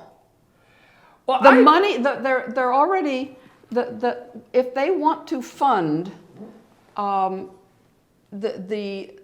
if they want to fund a program to help the victims of sexual predators, they can do that. They don't need us to make a pool. And so it makes you wonder, why are they go into this trouble? It just gives them more money over here that they may or may not use for that, but it takes it out of the general budget. They've put this money over here, and that they can now use on whatever. It's another fund of money that they can dole out as favors to those counties and those legislators that do what they want them to do. So you think it's, in a roundabout way, it's a revenue source that could obviously play on the emotions of the people under the guise of helping somebody in distress, but they have a revenue source that Yes. they may do what they want with. Right. In other words, I totally have sympathy for victims of sexual Right, predators. so if you go in and pull the lever, you have sympathy, but you're not going to check the next day and see. But I don't want to give if- more power to the government under the guise of it's like they're taking this money from us that they may or may not use for that. Okay? Well, I know if they Phil- really wanted to use it for that, it would have said shall, period. I So know- don't vote for anything that says may. Number 2 on the ballot is authorizes penalties for sexual exploitation and assessment on adult entertainment to fund child victim services. Phil Kent on the Georgia Gang Sunday has been waiting for I don't know how long to get to use his little corny joke and call this a poll tax. So Okay. that's what he did. Let's move along right. with short time. Let's go from number 2 to Let's go where to you number want 4. We can Let's get go it to out of the 4. way because it's the same type of thing. Dedicates revenue from existing taxes on fireworks to trauma care, fire services, and public safety. You say vote no on this also? Yes, because first of all, it's the amendment on the ballot says existing sales tax collected. But if you go in and read the text of the actual bill, it says the excise tax, okay, not sales tax, all right? And that's the tax that the vendors selling fireworks pay, that they may or may not pass on to the buyer of fireworks, all right? So it's the excise tax. If they pass it on to the buyer of the fireworks, your sales receipt has to show sales tax and the excise tax, all right? So it's the excise tax, and it shall go into a fund to be used for the state's trauma care, training and equipment for Georgia firefighters, and local safety purposes. So when you read that, because it doesn't bother to tell you the percentages or whatever, you think, okay, my local fire department will finally get some money for training or maybe for some fireproof gloves or whatever. What they also don't tell you is that the percentages, because only 5% of this tax, which will go for local public safety purposes, 55% to trauma care and 40% to the training. But when you get to what comes to you locally, that 5%, there's 159 counties. Try dividing this piddly little amount, by 159. How much are you going to actually see in Fannin or Gilmer or Pickens or Union counties? I mean, nothing. So it really isn't going to be helping locally. Now, the trauma care, again, do we really need a constitutional amendment to make sure this happens? I mean, is this because we cannot trust each legislature to appropriate funding for something so worthy? I mean, probably so. But when we get to the point that we have to have a constitutional amendment to appropriate a few $100,000 to make sure it happens, something's wrong with our legislature. I mean, I'm not going to disagree with you in the fact that I'm concerned that these are constitutional amendments. Yes, that's what I'm saying. I'm not as concerned that they're issues of discussion with our state legislators, because that's what we send them down there to do, is to discuss many of these things. But to turn them into constitutional amendments. Yes. I mean, it's amended. And they picked things that emotionally, I am all for trauma care. I am all for helping victims of sexual predators, all right? So they've picked things we emotionally would just say yes for. Why? Why are they doing this, okay? So vote no. The legislature should be able to fund these things that are worthy and important without having a constitutional amendment. There's a red flag there. Okay, dedicates revenue from existing taxes on fireworks to trauma care, fire services, and public safety. That's number 4. Joeen says vote no. Where do you want to go next? Well, let's go ahead and do Amendment 3 then. All right, let's go. Constitutional Amendment 3. Constitutional Amendment 3 reforms and reestablishes the Judicial Qualifications Commission and provides for its composition, governance, and power.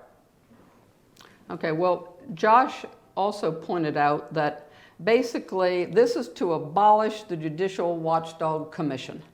And this commission is the only reason the state of Georgia legislature didn't receive an F on ethics for our state government. Okay, we got a D because we at least had this commission. And if we abolish this, all right, the new commission will be made up of legislative appointees, all right? Our governor, the legislature, and the Speaker of the House will get to pick who's on this committee that decides whether a judge should be sanctioned or removed or whatever. And as Senator McCoon pointed out, it'll totally politicize the process. I mean, that means that they appoint these judges, And so if somebody complains against them, then if it's important to keep that judge in, then they can just pull strings. I mean, you can't have the judicial part of our state controlled by the legislature. Your number one concern that I hear is it politicizes this commission? And yes, in fact, those were Senator McCoon's words, and I totally agree. I mean, that's the whole point is we're taking away our semblance of law and order by doing this. We're making it a pay-to-play. I mean, people then can buy away any complaint filed against them. Well, then why would you think, and this is something I asked Senator yesterday, I'll ask you, and we're going to continue to work on these. So if you would like to get in the discussion, where, you know, it's not election day. I know some of you are doing early voting, but you can tell your friends that we're here at fyntv.com, fetchyournews.com. We're working hard to get a lot of information all the way around this subject. Maybe you agree with this amendment, and we want to hear from you. So why do you think they feel it's important? What do you think brought this to light? Why is it so important to dismantle this, put a new one in place, say to the citizens of Georgia, this is a constitutional issue, it needs fixed, and this is the correct way? I mean, what brought this? Well, it's my understanding that the Speaker of the House said that either until this was passed, certain other things weren't going to come to the floor. And so it may not have been important to a lot of legislators, or they didn't pay attention to how serious and significant this is. But this is something, this kind of a bill is something you would expect from a legislature controlled by Democrats. Okay, now of course a fairly large percentage of our older Republicans were raised as Democrats, you know. And you know what Aristotle said, you give me a kid to age 7 and I'll have them for life. So maybe we have a lot of Republicans that are really Democrats at heart, but this is the kind of thing that a Democratic legislature would put forth, not a Republican one. And for the legislature to want to control the Judicial Watchdog Commission is, I find it very offensive that they would even have entertained the idea of inserting themselves in the middle. Well, I will say this. I think what I got from Senator Josh McCoon yesterday is, I think I got, if I remember correctly, is the senator said he was in agreement, and these are my words, just paraphrasing here, but he was in agreement, and I know you listened to the interview, he was in agreement with that something needed to be done. Yes, an overhaul here, but yes, this was but not this the was route. not the way to do it. Right? They should have had. There was He's no willing committee. to sit down and Right. They didn't. Normally, they do a study committee and they get input and they come up with something to be done. This was just thrown out there and said, "Do this." And well, there's a without lot the study. and I'm going to just jump out here, and I'm not looking for who likes it and doesn't like it in a lot of my conversations, but there's a lot of friction in the Bar Association. There's a lot of friction with some of the judges. There's a lot of friction with several in the bar and several in the legislative branches that the JQC really... See, I don't know if it's a constitutional amendment, and I don't know that this is the correct way to do it, so I'm not going to go down that road. But I do think the JQC is something that it needs scrapped, not for good, but the current form of the JQC, and I'm not going after Lester Holt, nobody am I going after, but the way it is, it needs scrapped and built back up. They need to do something, but they don't need to make it come under the control of the legislature where they pick the people that make the decision. I'm not making it sound like all the people that's been in the JQC, the investigators, the head of the JQC. I'm not implying that they were doing anything wrong. I'm just saying, when I say scrapped, I'm saying it just needs, and Josh McCoon, Senator McCoon agreed yesterday that this needed rebuilt, but this wasn't the But we definitely don't want to abolish the Judicial Watchdog Commission.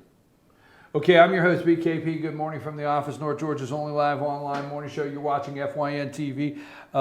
My guest, Joeen DePlanke, we're talking about the Georgia constitutional amendments that you have on the ballot. There's 4 of them. We're going to take a brief break, regroup, and spend the rest of our time talking about number 1. And I'll leave you with this. Provides greater flexibility and state accountability to fix failing schools through increasing community involvement. Boy, that sounds awful good, but we'll venture into that after these messages. Take us to break, Cole. I'll get you some popcorn.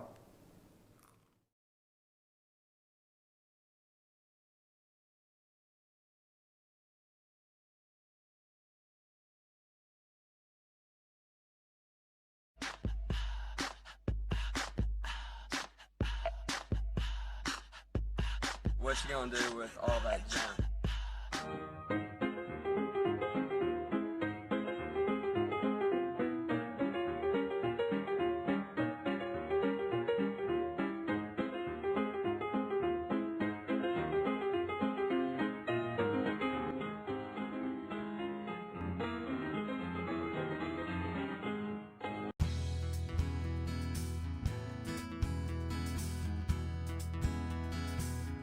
Hello, my name is Chad Watkins. I'm the manager at Larry's Body Shop. We are a family owned and operated business and have been serving the North Georgia area since 1978. We are located at 1216 Progress Road in LOJ, Georgia. Our shop specializes in collision repair and we work with all major insurance companies. Larry's Body Shop is ICAR Gold, the highest role of training recognized by the collision repair industry. It is estimated that only 10% of collision shops meet these standards. Our shop consists of state-of-the-art equipment such as laser measurement system, down-drive spray booth, spot and MIG welding equipment. All of our paints are mixed on site so that we can guarantee your paint to match every time. I know that having an accident can be a stressful event. We take pride in making sure our customers are satisfied with the repair of their vehicles. Our waiting area is clean and comfortable with free Wi-Fi and refreshing beverages. So if you're in an accident, stop by and see us at Larry's Body Shop.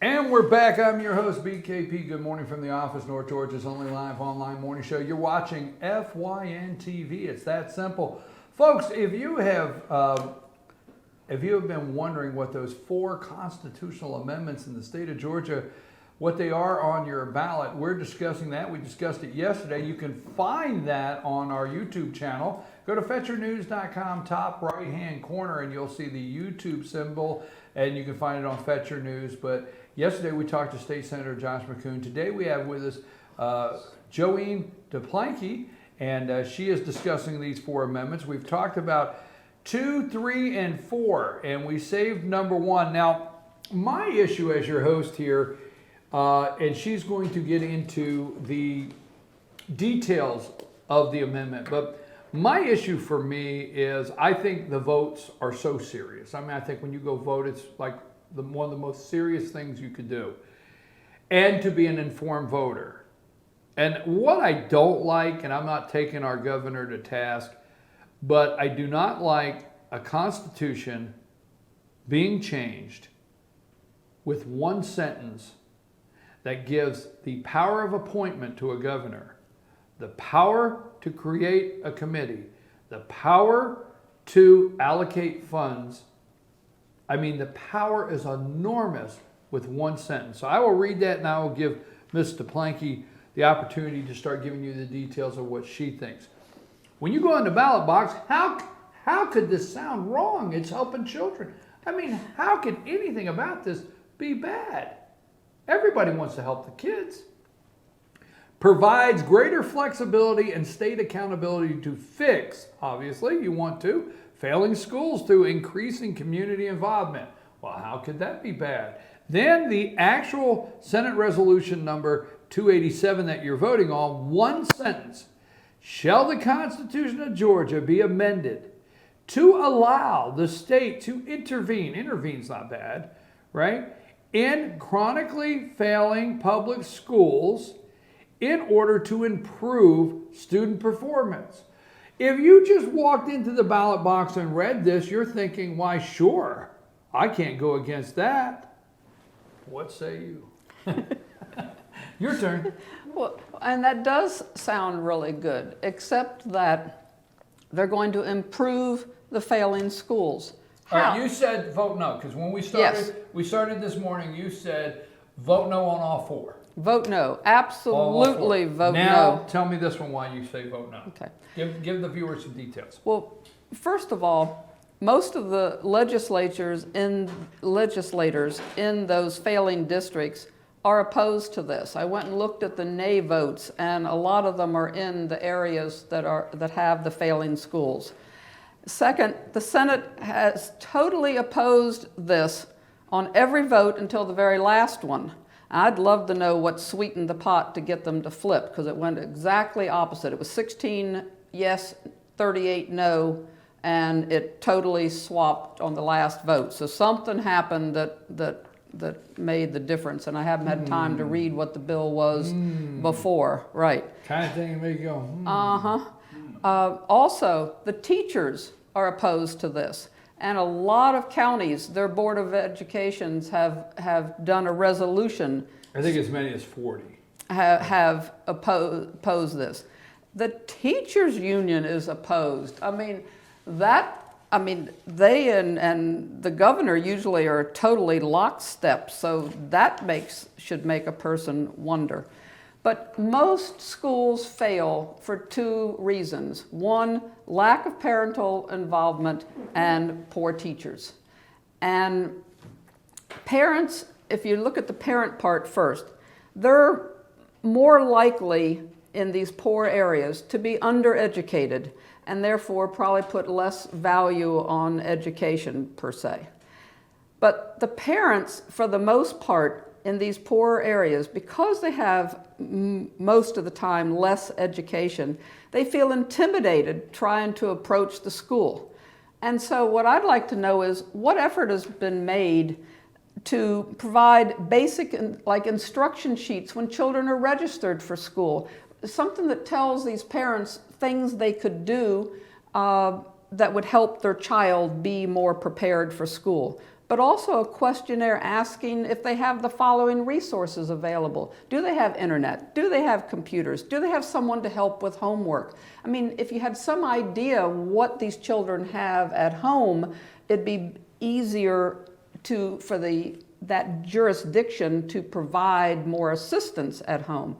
But also, what effort has been made to have an informal meeting with the parents by grade level in the evening, something like a spaghetti dinner or something where fundamental teaching aids are shown and given some ideas of how they can help the children, or let them know that there are volunteer tutors or tutors that will Skype with their children, because all these people have cell phones, everybody's got cell phones these days, so they have some access to the internet. But if you've ever, all these school boards are run by the Roberts Rules of Order. And if you've ever tried to communicate in one of these, and I have done that. First of all, I should probably add, my children were raised in the City of Atlanta schools, so I'm very familiar with the failing school system, all right? That's where my children went to school through high school, except for my younger one that I finally realized that he was totally failing, and I paid for him to go to Riverside Military Academy. But I know what it's like to try to get something done and to deal with teachers that don't even know the subject matter. All right, and I'm not, I should say that I'm not knocking teachers. Most teachers are extremely dedicated and hardworking, and they go above and beyond, and they put in a lot of extra hours to help their students. But in many of the poor areas in Georgia, there are teachers that are tenured that cannot pass the test that the children are given for that part. There have been studies on it. There was a big expose on a couple of years ago about how many teachers in Georgia cannot pass the test that they give the children. And yet they still work for us. They still are out there teaching our children. This amendment, though, will not help. That's what I was, I mean, I understood your groundwork, and it was great laying the groundwork. What's wrong with the amendment? Because you just told me there are failing schools, and you just talked about the problems that what do they do? Okay, this new, I'm going to call it a czar, okay? This new superintendent, the OSD superintendent that they're going to appoint, to me that's this czar that they're going to give this a whole staff and department and a pool of money to, all right?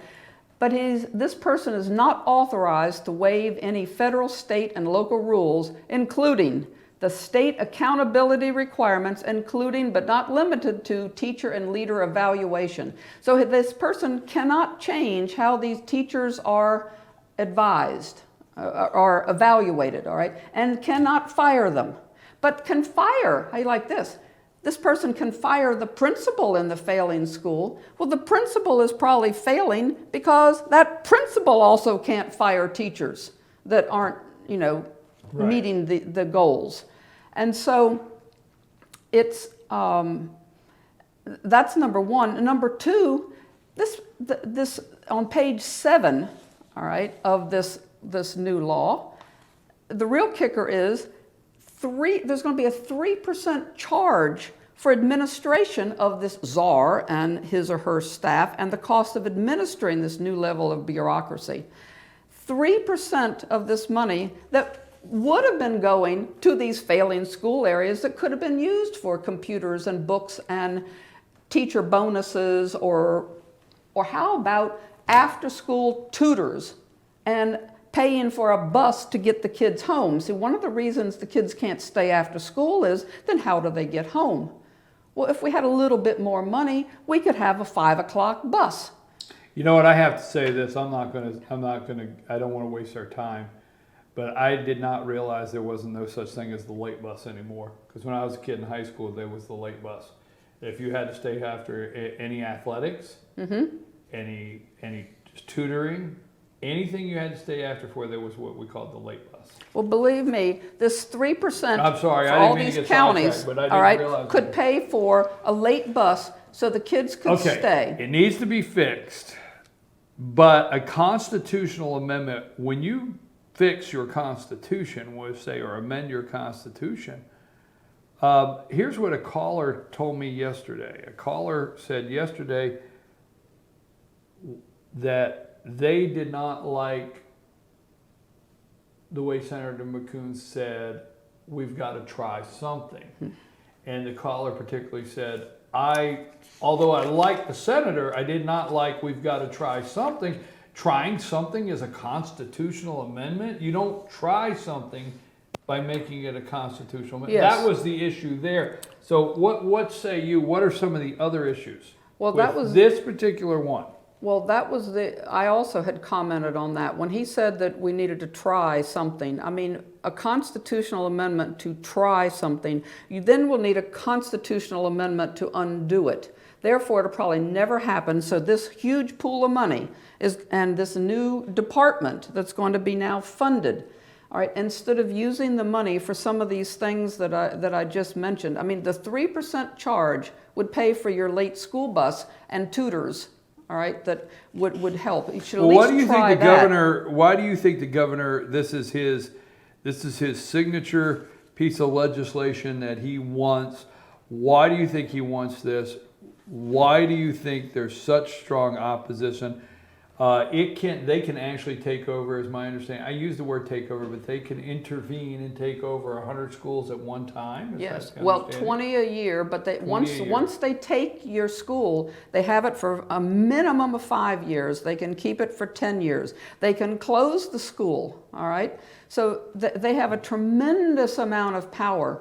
But they still, while they have your school, they collect your school tax, your property tax on that, and you have no say over your school. Exactly. Is that right? And now, I mean, at least now, if, of course, we go back to this Robert's Rules of Order, which is the main thing that I think is wrong with that.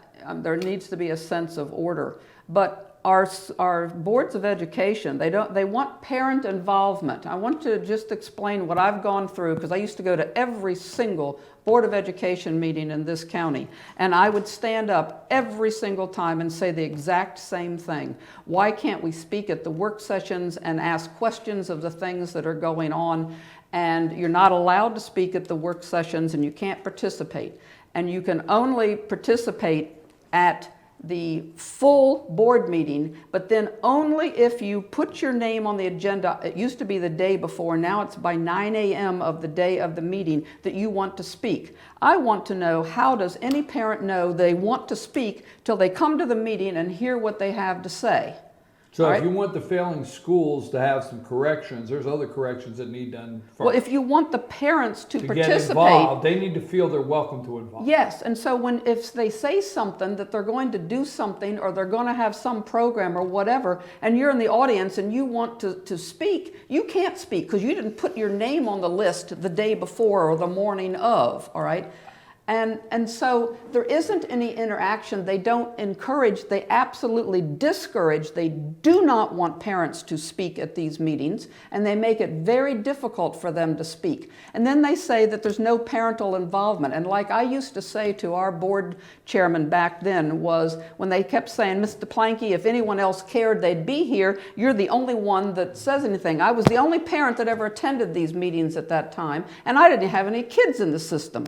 But I would stand up and say, why would any person bother to, when they've got homework to do and volleyball games to take them to or whatever, why would they come all the way down here and sit at these meetings when they're not allowed to speak? I mean, they've got better things to do with their life. There's no way to interact at these Board of Education I think meetings. Involvement, I went to many of them. I think involvement, so if you're going to take on a constitutional challenge for failing schools, we agree there are failing schools. Yes. We agree we have serious problems in the schools.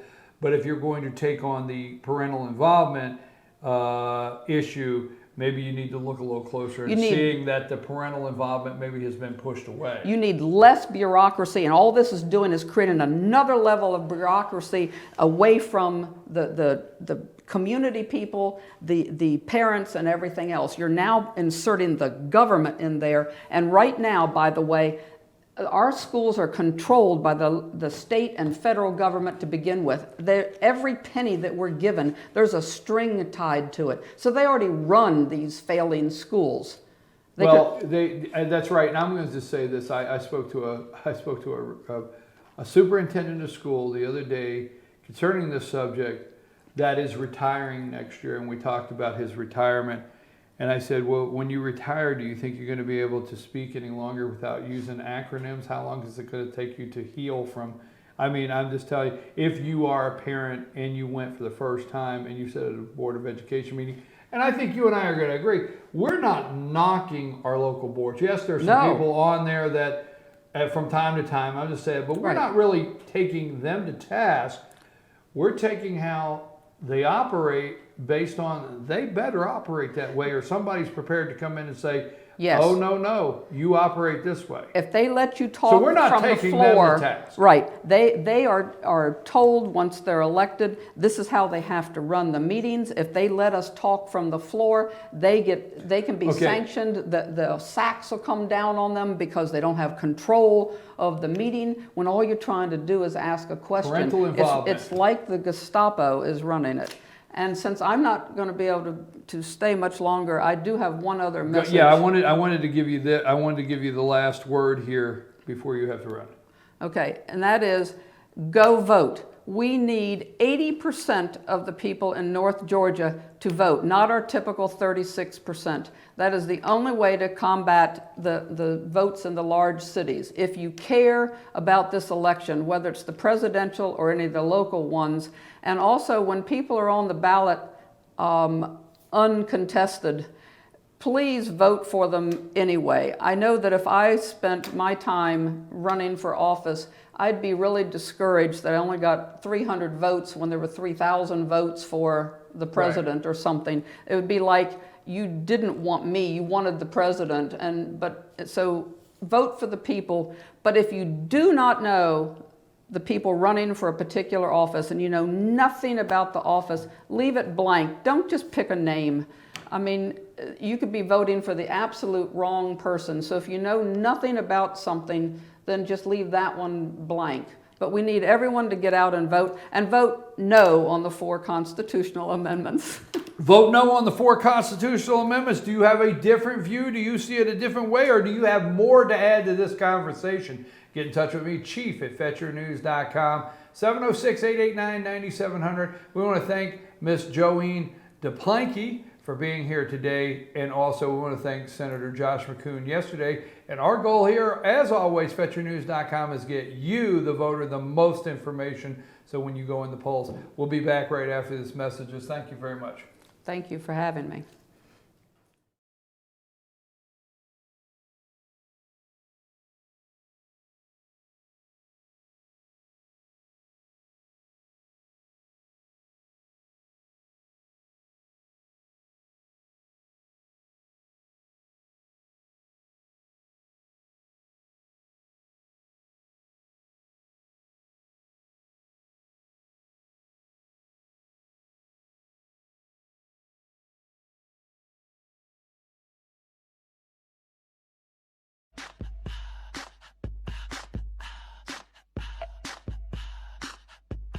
What you gonna do with all that junk?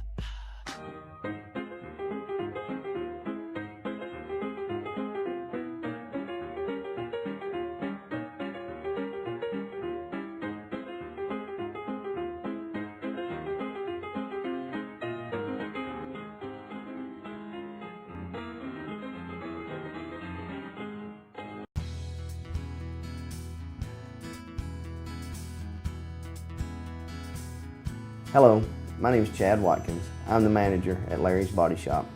We are a family-owned and operated business and have been serving the North Georgia area since 1978. We are located at 1216 Progress Road in LOJ, Georgia. Our shop specializes in collision repair and we work with all major insurance companies. Larry's Body Shop is ICAR Gold, the highest role of training recognized by the collision repair industry. It is estimated that only 10% of collision shops meet these standards. Our shop consists of state-of-the-art equipment such as laser measurement system, down-drive spray booth, spot and MIG welding equipment. All of our paints are mixed on site so that we can guarantee your paint to match every time. I know that having an accident can be a stressful event.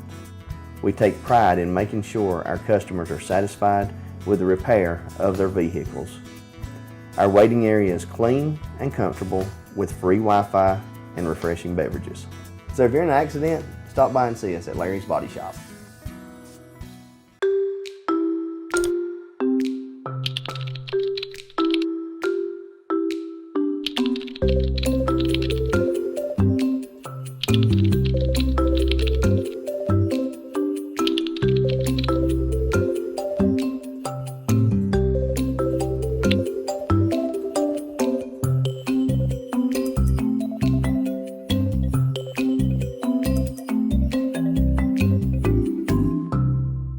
Pizza Hut makes the best pizza in the entire universe, but they won't tell you that. I've been marooned on this planet for a while now. You are an impressive race. Your children know excellent hiding places. Your oceans aren't filled with lava. And you figured out how to combine a grilled cheese sandwich with a Pizza Hut pizza. Surely interstellar travel will soon follow. And then I can finally get back home. Round. Round like home. The grilled cheese stuffed crust pizza. Proof that no one out-pizzas the Hut.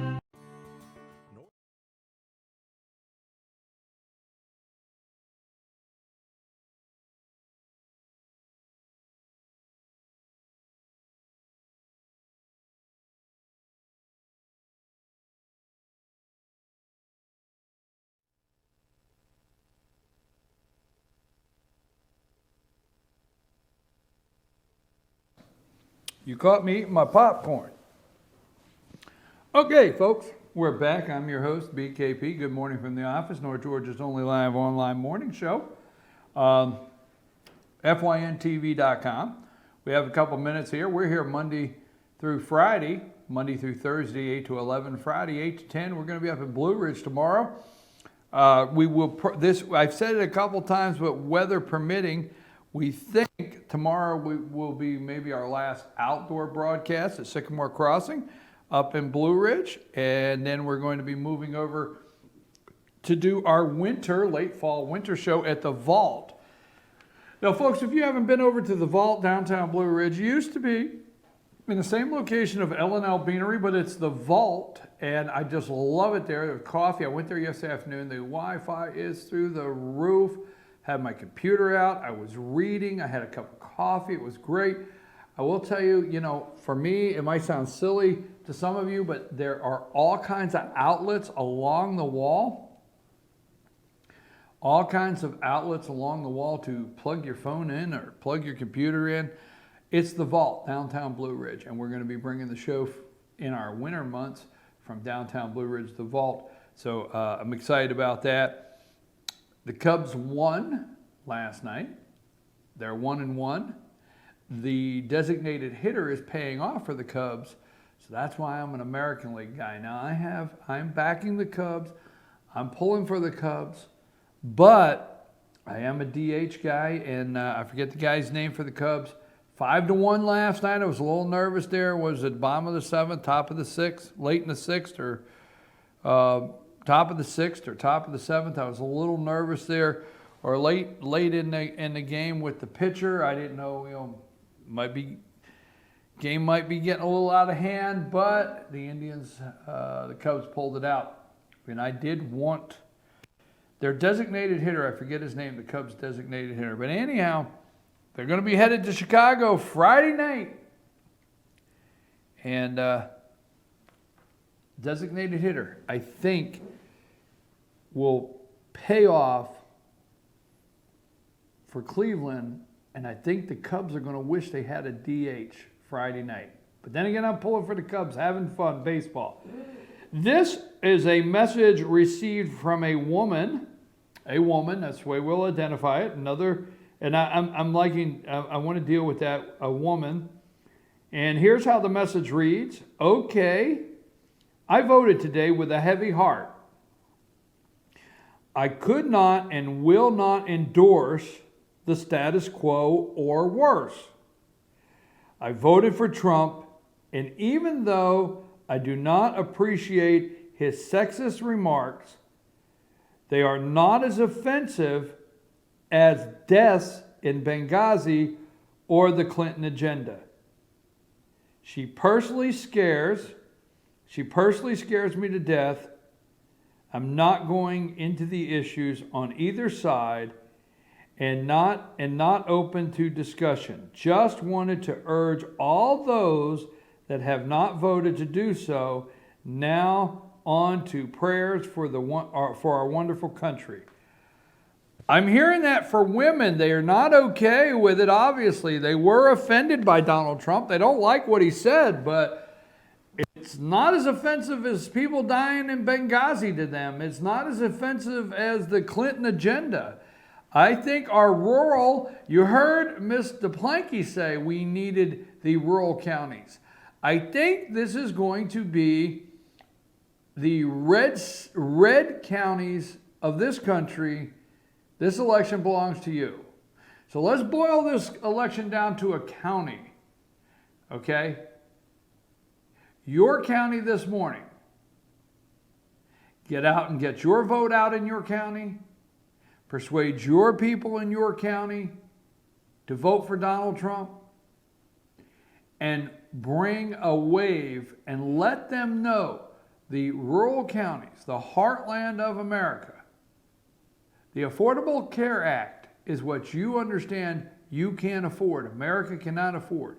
Your county cannot afford it. Your cities cannot afford it. Small little cities.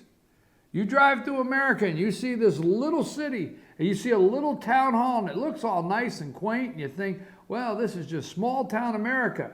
Walk in the door and ask them how much it is costing for them to do business, your tax money, opposed to 10 years ago.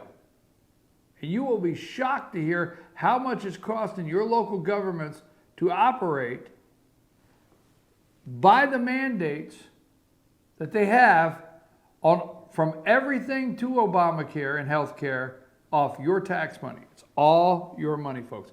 It's 10:55. I'm your host, BKP. Good morning from the office, North Georgia's only live online morning show.